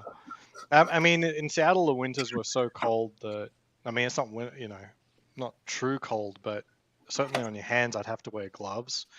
And that's a really tough one with pistols, like resorting to gloves. But I said, you know what, I'm just going to practice with gloves, because it's just so brutal, the cold without gloves. And realistically, in real life, I wear gloves, so I should know how to shoot my gun with gloves on. But man, What it's- type of gloves? What type of gloves actually work with a pistol? Ozzy wears mittens. No, you do need tactile feel. I find the best gloves that I've seen so far are the Mechanics Fast Fits. They really do offer a good amount of finger feel, and they do wear tight to my fingers enough. So Those are also that's as heavy as it expensive as can get. fuck, Ozzy. I know because I have a few in my toolbox. They're just covered in oil and grease. They're like $50 a pair. 50 What, bucks. No, Mechanics Fast Fits, they're like $9. Oh, okay, never You mind. could- you Never could mind. shoot- I know you which could ones you're shoot with talking these, about. huh? Interesting. Yeah, I don't You're even talking mean about the the straps. entry-level ones. Just the elastic. Oh, I thought you were grippers talking on about like Fast the Fits. full on, like their highest level one. Yeah, their professional line, if you will. It's like $50 a pop. Yeah, but then they end up with like all this like knuckle protection and stuff like that. It makes it hard to shoot. Yeah, Ozzy. So You it's ever see the? you know, I'm trying to get as much protection as possible, but it has to not hinder performance, which is just really, really tough. So base layers, maybe things to keep on you in the meantime, like, yeah, okay, maybe you do have a heavier jacket, but it's a pain in the neck putting things on and off, you know, and you're getting cold in the meantime if you time it incorrectly. Yeah, I realized I was a softie when my pops was out in the freezing cold, like working on the car or the motorcycle, and he would have me come out and like try like, hey, help me, do this thing, and I would just lose dexterity so quickly, like there wasn't enough fat on my fingers, and like just my hands compared to his, like he just has thick ass hands with like thick fingers that are just Yeah, but all fucked up from like all this heavy work over the years. exactly. Like Those guys use their hands like clubs, you know. he like it's funny because I knew he had this injury as a kid, but it wasn't until I learned how to operate a table saw that I really understood how incorrectly he was operating it when he injured his hand. But he was like years later, like he told me he was like ripping these like 4x4s for just some dumb shop project. It wasn't even like a job. It was just like kind of general maintenance around the factory. And he was ripping what I assume were probably like a softwood 4x4 type or 2x4 type material, which like that framing type material, it's not really designed to be resawn, which is like when you cut down the entire length, which you could do on a table saw or a bandsaw. But when you do that, it relieves a lot of stress on the material.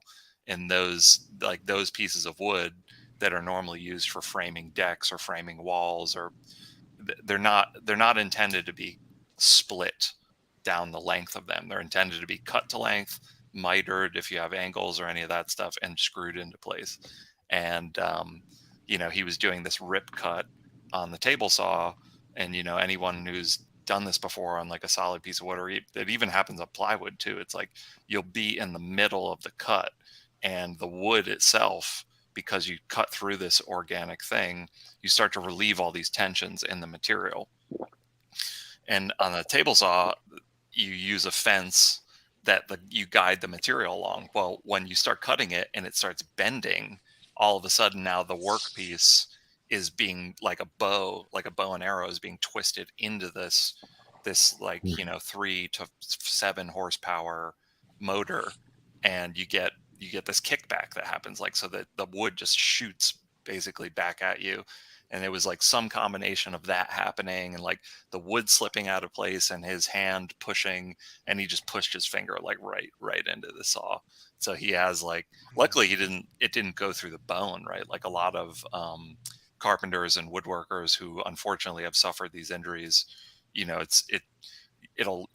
you're at the wrong angle, like your fingers will just be cut right off, and like it's unlikely that they could reattach those. In his case, it just took off like a large chunk, and they had to like graft some flesh like from another. They like took meat from like another part of his body to like sew onto this area, But like, needless to say, like this guy, like just after years of all this hard work, he could be out in the cold just fucking like working and his hands freezing. And there's that classic, like when you're turning a wrench and your hand slips and you bash your knuckles. And I could not, I just couldn't do that. So I would be holding he had this drop light, and he'd be like, hold that light, like, so he could see. And I would just be wrapping my hands around the light bulb for the heat, you know what I mean? For the heat.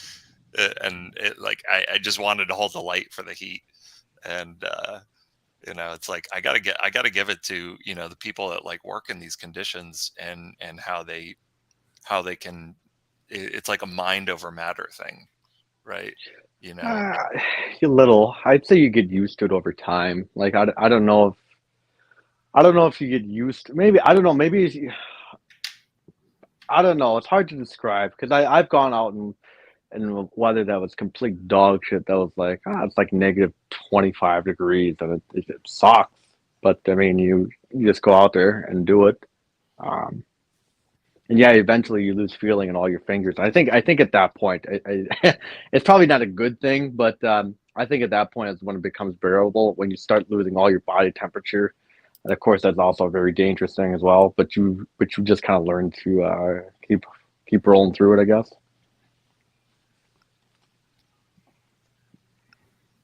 Yeah, I wonder, just like that type of bare hand work for me, for whatever reason, it's like I've never, like, I always get to this point where it's like I have to stop and then warm my hands up again. And I guess it's just maybe I don't have enough fat on them. Like I don't know That's what it is. probably a good portion, yeah, because I kind of having the same issue as well. See, my old man, he had club hands essentially. So he actually, back in the day when he was just a young lad, he was actually like as skinny as a rail. Towards the end, his health kind of really was on the decline, anyways. But I mean, I remember one time, I think we were working on a trailer or something like that, but it required a pin hinge, right? So you would knock the pin out, and then you would put the pin in to line it up to hook it up. And the pin was kind of jammed a little bit because the height was off of the tongue. And my dad turns around and he says, "Hey, watch this." He takes his hand, bare palms it, and just takes his hand like the fucking, like Andre the Giant type thing, and just fucking smacks it, and the pin just goes flying out the other side, and the fucking wagon just slowly drops onto the ground. He just kind of turns around with a smirk on his face. But there's no way I could do that. But I think guys like that who always use their hands as little fucking clubs, they lose, like, I think one, yeah, their hands get fat, and two, they lose the fucking nerves in their hands. So like, yeah, they can do shit like that, Sort of like the Muay Thai fighters. They condition their legs to do those brutal kicks.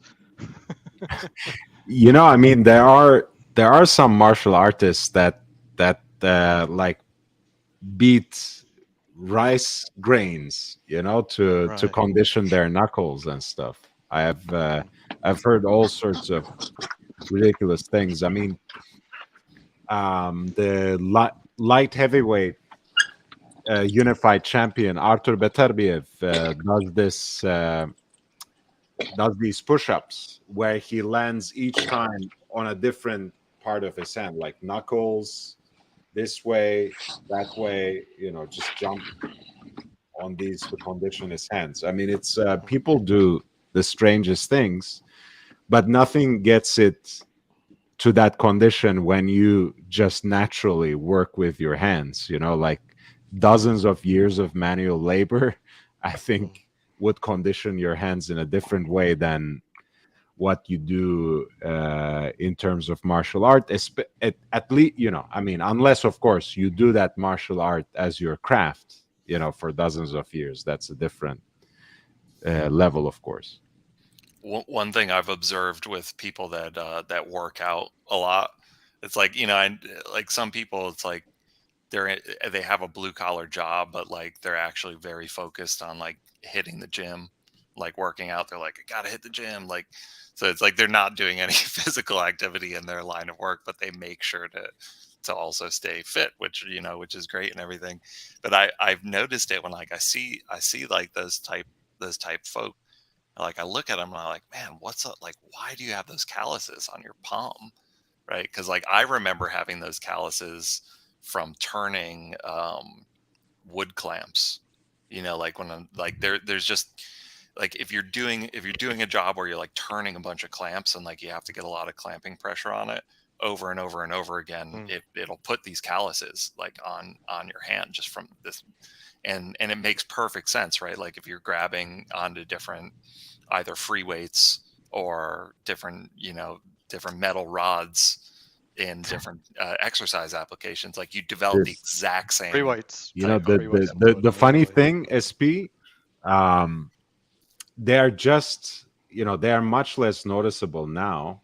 But I haven't been onto water, and I haven't been on an erg for more than a decade, and I haven't been on water for 15 years now. But I still have the calluses from all those years when I rode. They're much less noticeable now, but that's, you can get them from free weights, and I guess you do it long enough, they will set in as well. But these calluses, I haven't even worked on them for the last 10 years. So They're still there. so when you start rowing, because with those type of calluses, and it's like the same thing when you trying to break in a new pair of like stiff leather shoes or boots, like there's always that soft spot on your Exactly. ankle that gets Exactly. fucked, and like And you might have to bandage it, but then eventually it toughens up.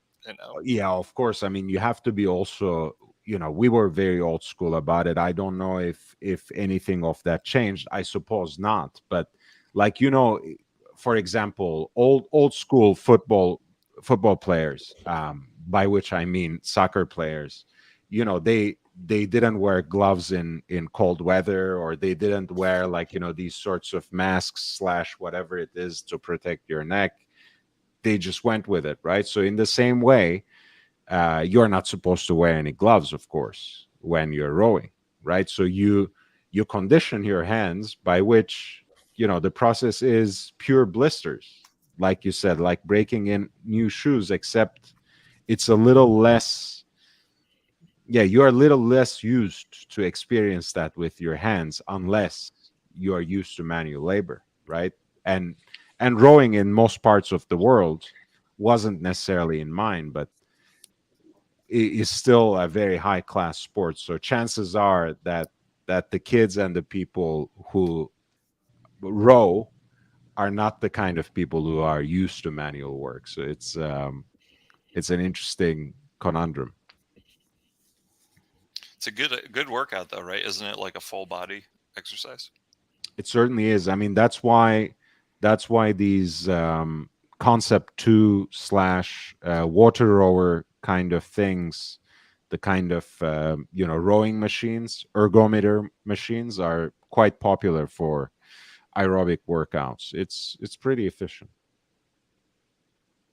And I mean, it's kind of like, if you're used to it, if you have gotten the experience, if your body is used to that kinetic motion, it's quite pleasant too. It's kind of settling into the rhythm of a nice jog, if you're into it, right? So it's a nice motion. It's very natural. Comes very natural. I don't know. Not quite full body though, right? I mean, you don't get pecs with rowing machine. Yeah, it's not. I mean, full body means a bunch of things, but if you have the right form, it certainly works the lower body and upper body in equal measure. Let's put it like this, right? If you have the right form, it's as close as it gets. I mean, it's more of a full body workout than jogging is, right? For sure. Yeah. Well, yeah. I don't know. Like, I don't know. Do rowers get bulky eventually, or is that just you can't get bulky without steroids? Okay. Not Because I'm just thinking of like bicycle riders. Like that's primarily an aerobic workout, but they end up huge because of all the drugs they take. But I mean, then again, it's kind of, it's a little bit of both, because in competition, cyclists are completely drained to the point that they usually get sick from how much weight they cut, right? So they are trying to reduce themselves to pure muscle. We weren't as intense, but I was a lightweight, so that was, we had to cut weight as well. But we weren't, for that reason, we weren't really allowed to get big, because we were working with very small margins there. So having too much muscle would have been even more difficult to cut in a healthy way, anyways. Mhm.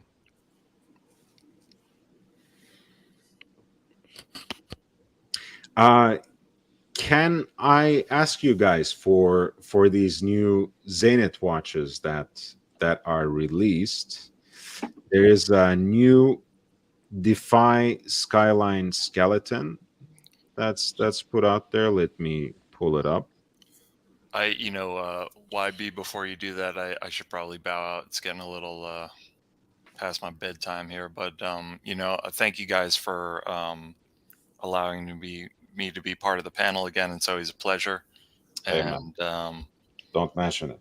hopefully I talk to you all soon, and have a nice evening. Have a good evening. Take care, man. Take care. Love you. Take care. Be well. So yes, I was talking about that LVMH Watch Week that just started in Singapore, and we talked about the Tag Heuer releases. Zenit, of course, is another LVMH brand, and they seem to have focused on their Defy, the integrated bracelet model. And one of the pieces that they released was the reduced sized model. They also released a chronograph and this Defy Skyline skeleton, which has an open worked dial with their 4-pointed star, kind of in a blue layout there, and a flashing seconds at 6 o'clock, 1/10 of a second indicator, basically. I mean, we were talking about pricing earlier, but I find Zenith's pricing to be quite fair and reasonable. Like if you go across their lineup and look at comparable watches in the industry, they're offering slightly better value, I think, than most. Unlike people who just say, "Oh, well, something cheaper like Omega, oh, that's better than Rolex or something." We're not throwing pleasantries just to make people think they got a better watch than they do. These Zenith are really nice, and I think they're pricing their watches somewhere just under Rolex, and I think in a lot of ways you could say that they're delivering a little bit more than Rolex. It's really cool. Yeah, I mean, one thing I'm going to say is, again, design aside, because I'm not a huge fan of the Defy series, I think they live up to the heritage of the brand as being one of the innovators, right? After all, El Primero was one of the first, self-winding integral chronograph movements, right? So usually they put they put a high beat caliber in a lot of their watches, which you may or may not like, right? Some of us vintage heads swear by lower beating calibers, but it is usually a mark or an indicator of accuracy and precision. But they can also do nifty tricks like this. When you have a genuine high beat movement, you can put a 1/10 of a second indicator at 6 o'clock. And again, we were just talking about that Monza special edition that was open worked and etc. And they were asking $14,000 for it from Tag Heuer, whereas with Zenit you have something like this, which is pretty nifty, and it does have a kind of futuristic look that goes with their image of high beat calibers, and it's at 11,000, so, and comes on a full bracelet and an additional strap, if I'm not mistaken. Yeah, interchangeable steel bracelet and a blue pattern rubber strap. That's pretty good value, I gotta say. Compared to tag, yeah, certainly. Yeah. Well, anyway, I mean, as soon as you start going into skeletonized watches, and we've got a really great in-house chronograph movement here with its own design flair, I think it's pretty cool. Look, I really hate the Chronosport, but I won't hold the whole brand against that one. On launch. Yeah, I think you have a particular case against it being such a committed Daytona fan. But hey, I mean, look again. They use the same high beat technology. Of course, this is not a chronograph. We will show a chronograph model that they just came out with, which is at a different price point. But again, it's a kind of tricked out thing that I don't necessarily enjoy, but has something to go with it. This is the classic 41 millimeter case version they have with the integrated bracelets in an open worked iteration in blue or black, and with a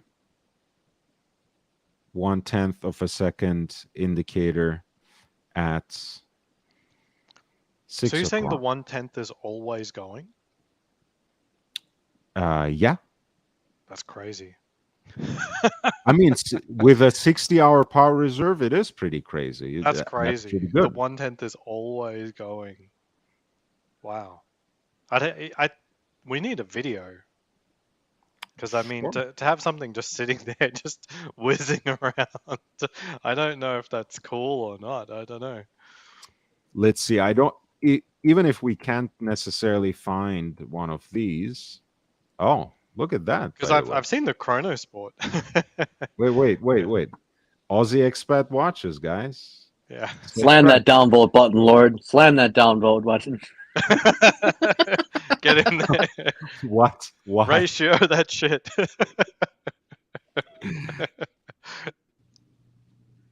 Please subscribe. Yes, so let's see if they have. I don't know if they have any videos of the new Defy Skyline yet. I mean, like, I love the funny poses you make for these thumbnails. It's Okay. it's something. I'm trying anything at least.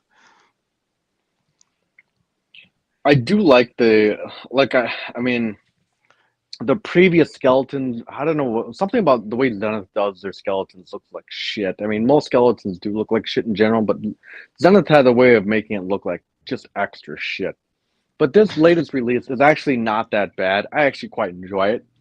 As a matter of fact, I think this one I think they should just make this their main bread and butter and discontinue the AP knockoff. I mean, everyone knows that was Zenith, trying to pander, saying like, hey, all you broke punters out there, we made an AP, fake AP, and now you can throw it on there and try and psych people out into thinking you've got an AP and that you've got money. Nobody wants that bullshit. It's like vegan burgers. Oh, it tastes just like meat, even though you don't know what the hell's in here. Yeah. This should be the main. This should be the main watch. This should be their poster boy. Although I feel less concerned about this than the Chronosport. Yeah, I mean, I just don't like how many edges their bezel has, simply, but that's not. You count the edges, Lord? I mean, obviously, because the watch is, as you said, like, the case, the design, it is inspired after the Audemars Piguet Royal Oak. I mean, there's no doubt. Yeah, but this one at least has its own character. Like it's its own character enough. As where the previous generation was truly an AP. It was a fake AP. They copied everything from the dial to the case to the tapered bracelet. I mean, my God. And then to top it all off, they copied the Daytona. I mean, Zenith last year could not create a single idea of their own. Yeah. Yeah, I mean, look, It's a fake EP. It's a fake. It's garbage. It's garbage. It's for fake people. For people who can't afford real luxury. well, Meech, to be fair, I think you would have a hard time affording an AP Royal Oak yourself, but let's Well, not. at least I wouldn't lie to myself and buy a cheap ass fucking Zenith, pretending to psych people out. It's like, oh, look at my AP. Look at my. Oh no, I got you. I got you. It's actually a cheap ass Zenith.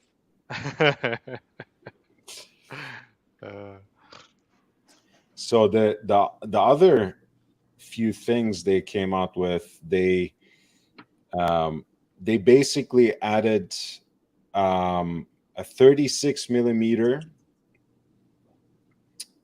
version of it. Some of them jam set, but this is the base model they have God for the damn. 36. Fucking gross. That is, I think, priced around 1 second. Where was that? Were they not selling enough El Primeros? Like, what's going on? Well, I guess not. I think that's okay. So the 36 millimeter version, which is this, is 8,500 for the pure stainless steel, and the diamond bezel ones are $12,000 for the 36 millimeter version of their sports watch, which is integrated bracelet stainless steel sports watch, which comes in this mint green, cotton candy pink, and Royal Oak blue colors. To be fair, they have their 4-star, 4-pointed star pattern on that dial. They're clearly trying to distinguish themselves just a little bit. Oh, enough. come on. That's a reach. Well, I mean, you have to avoid lawsuits, right? You have to avoid copyright infringement. So Somebody should tell Tudor that then. well, I mean, they're owned by the same company. Well, that still didn't stop him from trying to rip off Louis Vuitton's logo. All right, there was that. Wait, which watch was that? That was like the Black Bay. It was the Black Bay 36 in steel and gold. It's going to be the latest steel and line. Gold, yes, yeah. So this is the other one they came out with, which is something that they call the Glacier. I think, again, these are cool. It's a very cool watch. It does have kind of that transparent / open face treatment. It does come with all of these bracelets, basically. It is in full titanium. The problem with it is it's 47 mils, I think. Well, it's 45 millimeters. It is in full titanium. That's all cool, and it is an admittedly cool looking watch that is every bit of an El Primero chronograph, simply encased in the Defy case. Yet it is $26,100. That's day-date money right that's there. Ridiculous. What the hell? A brand new iteration of Zenith's Defy Extreme. The Glacier is rendered in an icy palette, incorporated with the Chalcedony gemstones.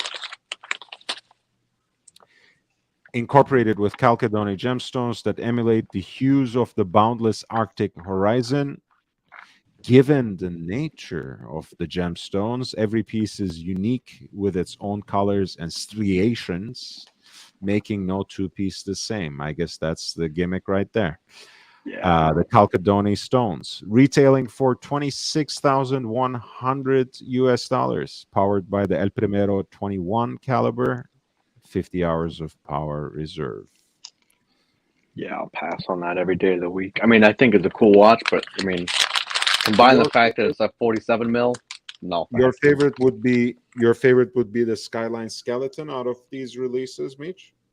This Yeah, one? I've always said I wanted to Defy, but I just know I can't pull it off. Even at 41 mils, it's going to be like a 43 mil on me.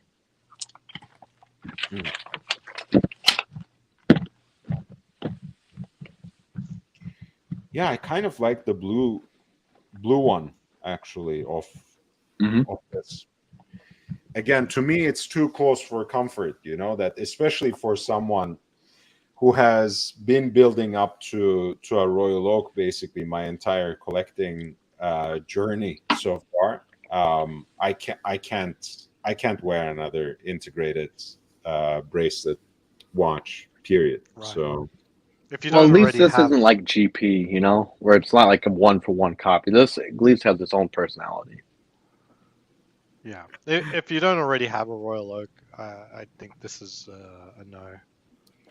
If you've got a For Royal me- Oak, it's okay to pick this up. It's sort of like most Tudor owners have Rolex already, so Yeah, I wonder why, Ozzy. I wonder why.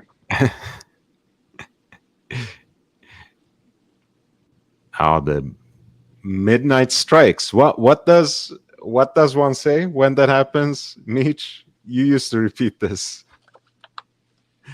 Oh, I don't know. Like, You're not- No, you were about what OC says. You know, I must retire before I turn into a pumpkin. Do I turn into a pumpkin? A blumpkin? Guys, the last 5 minutes, basically. Thank you for being here. Thank you for your support. If you haven't already hit that upvote button, please do. It does make a difference. It does really help. Gives me a little bit more exposure. I want to thank all the panelists who have been with me tonight. St. Peter, Aidan Valento, Aussie Expat, and Big Meech, of course. If you have any last-minute questions, feel free to send them in, ideally with a super chat. That would be great. I want to thank Nick Butter, who has sent in the only super chat of the night. I want to thank everyone who has joined the conversation, interjected, asked a question, and otherwise provided a comment in the chat. Thank you all.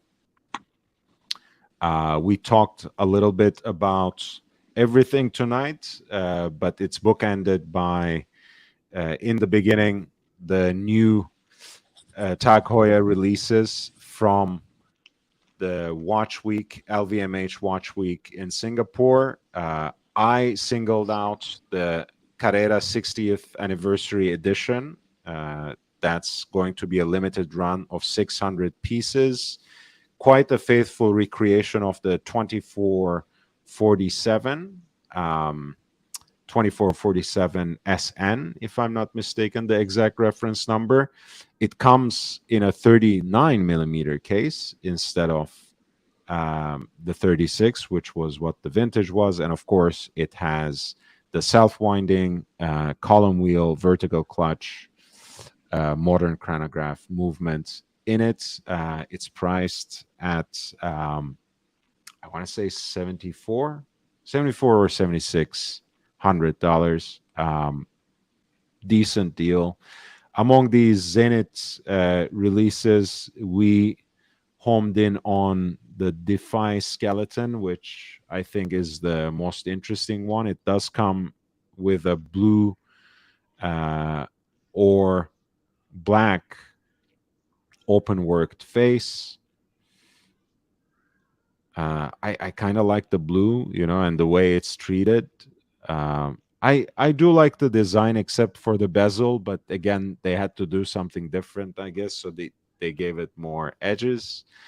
The rubber bracelets look great too, and you know, I will agree with Meech here. The particular skeletonized treatment of the dial actually makes it look like an entirely different kind of watch. So that's a full gain for Zenit, and the fact that skeletonized treatment harkens back or echoes with their 4-pointed star, which is kind of their their trademark, their signature, I think is nice on a symbolic level. And they have this nifty 1/10 of a second indicator at 6 o'clock, which is a nice addition and certainly a great tip of the hat to their heritage of technical innovation, of making high beat calibers for quite some time.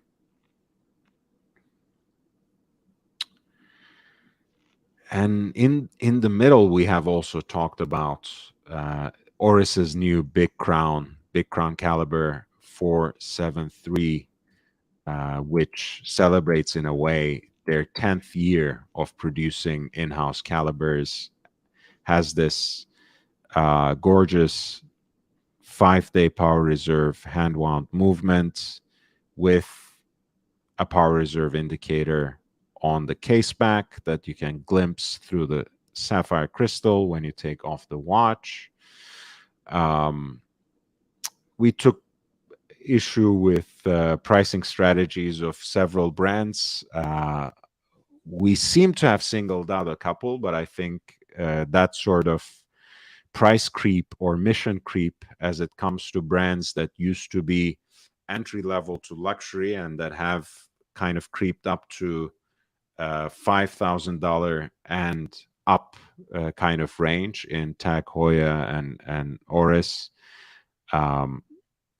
But certainly they are not the only examples, and that's something that I'm sure we will return to in other ways.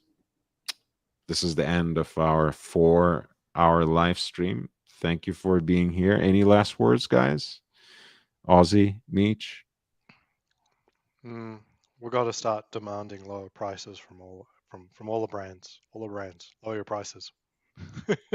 I think, I mean, look, that doesn't happen usually, but they can, if they didn't do price increases for the next few years, things might even out with inflation and everything.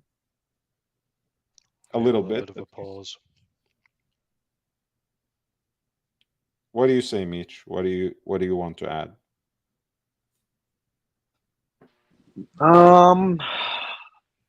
You know what? It seems harsh to say, but I hope a lot of brands get hurt.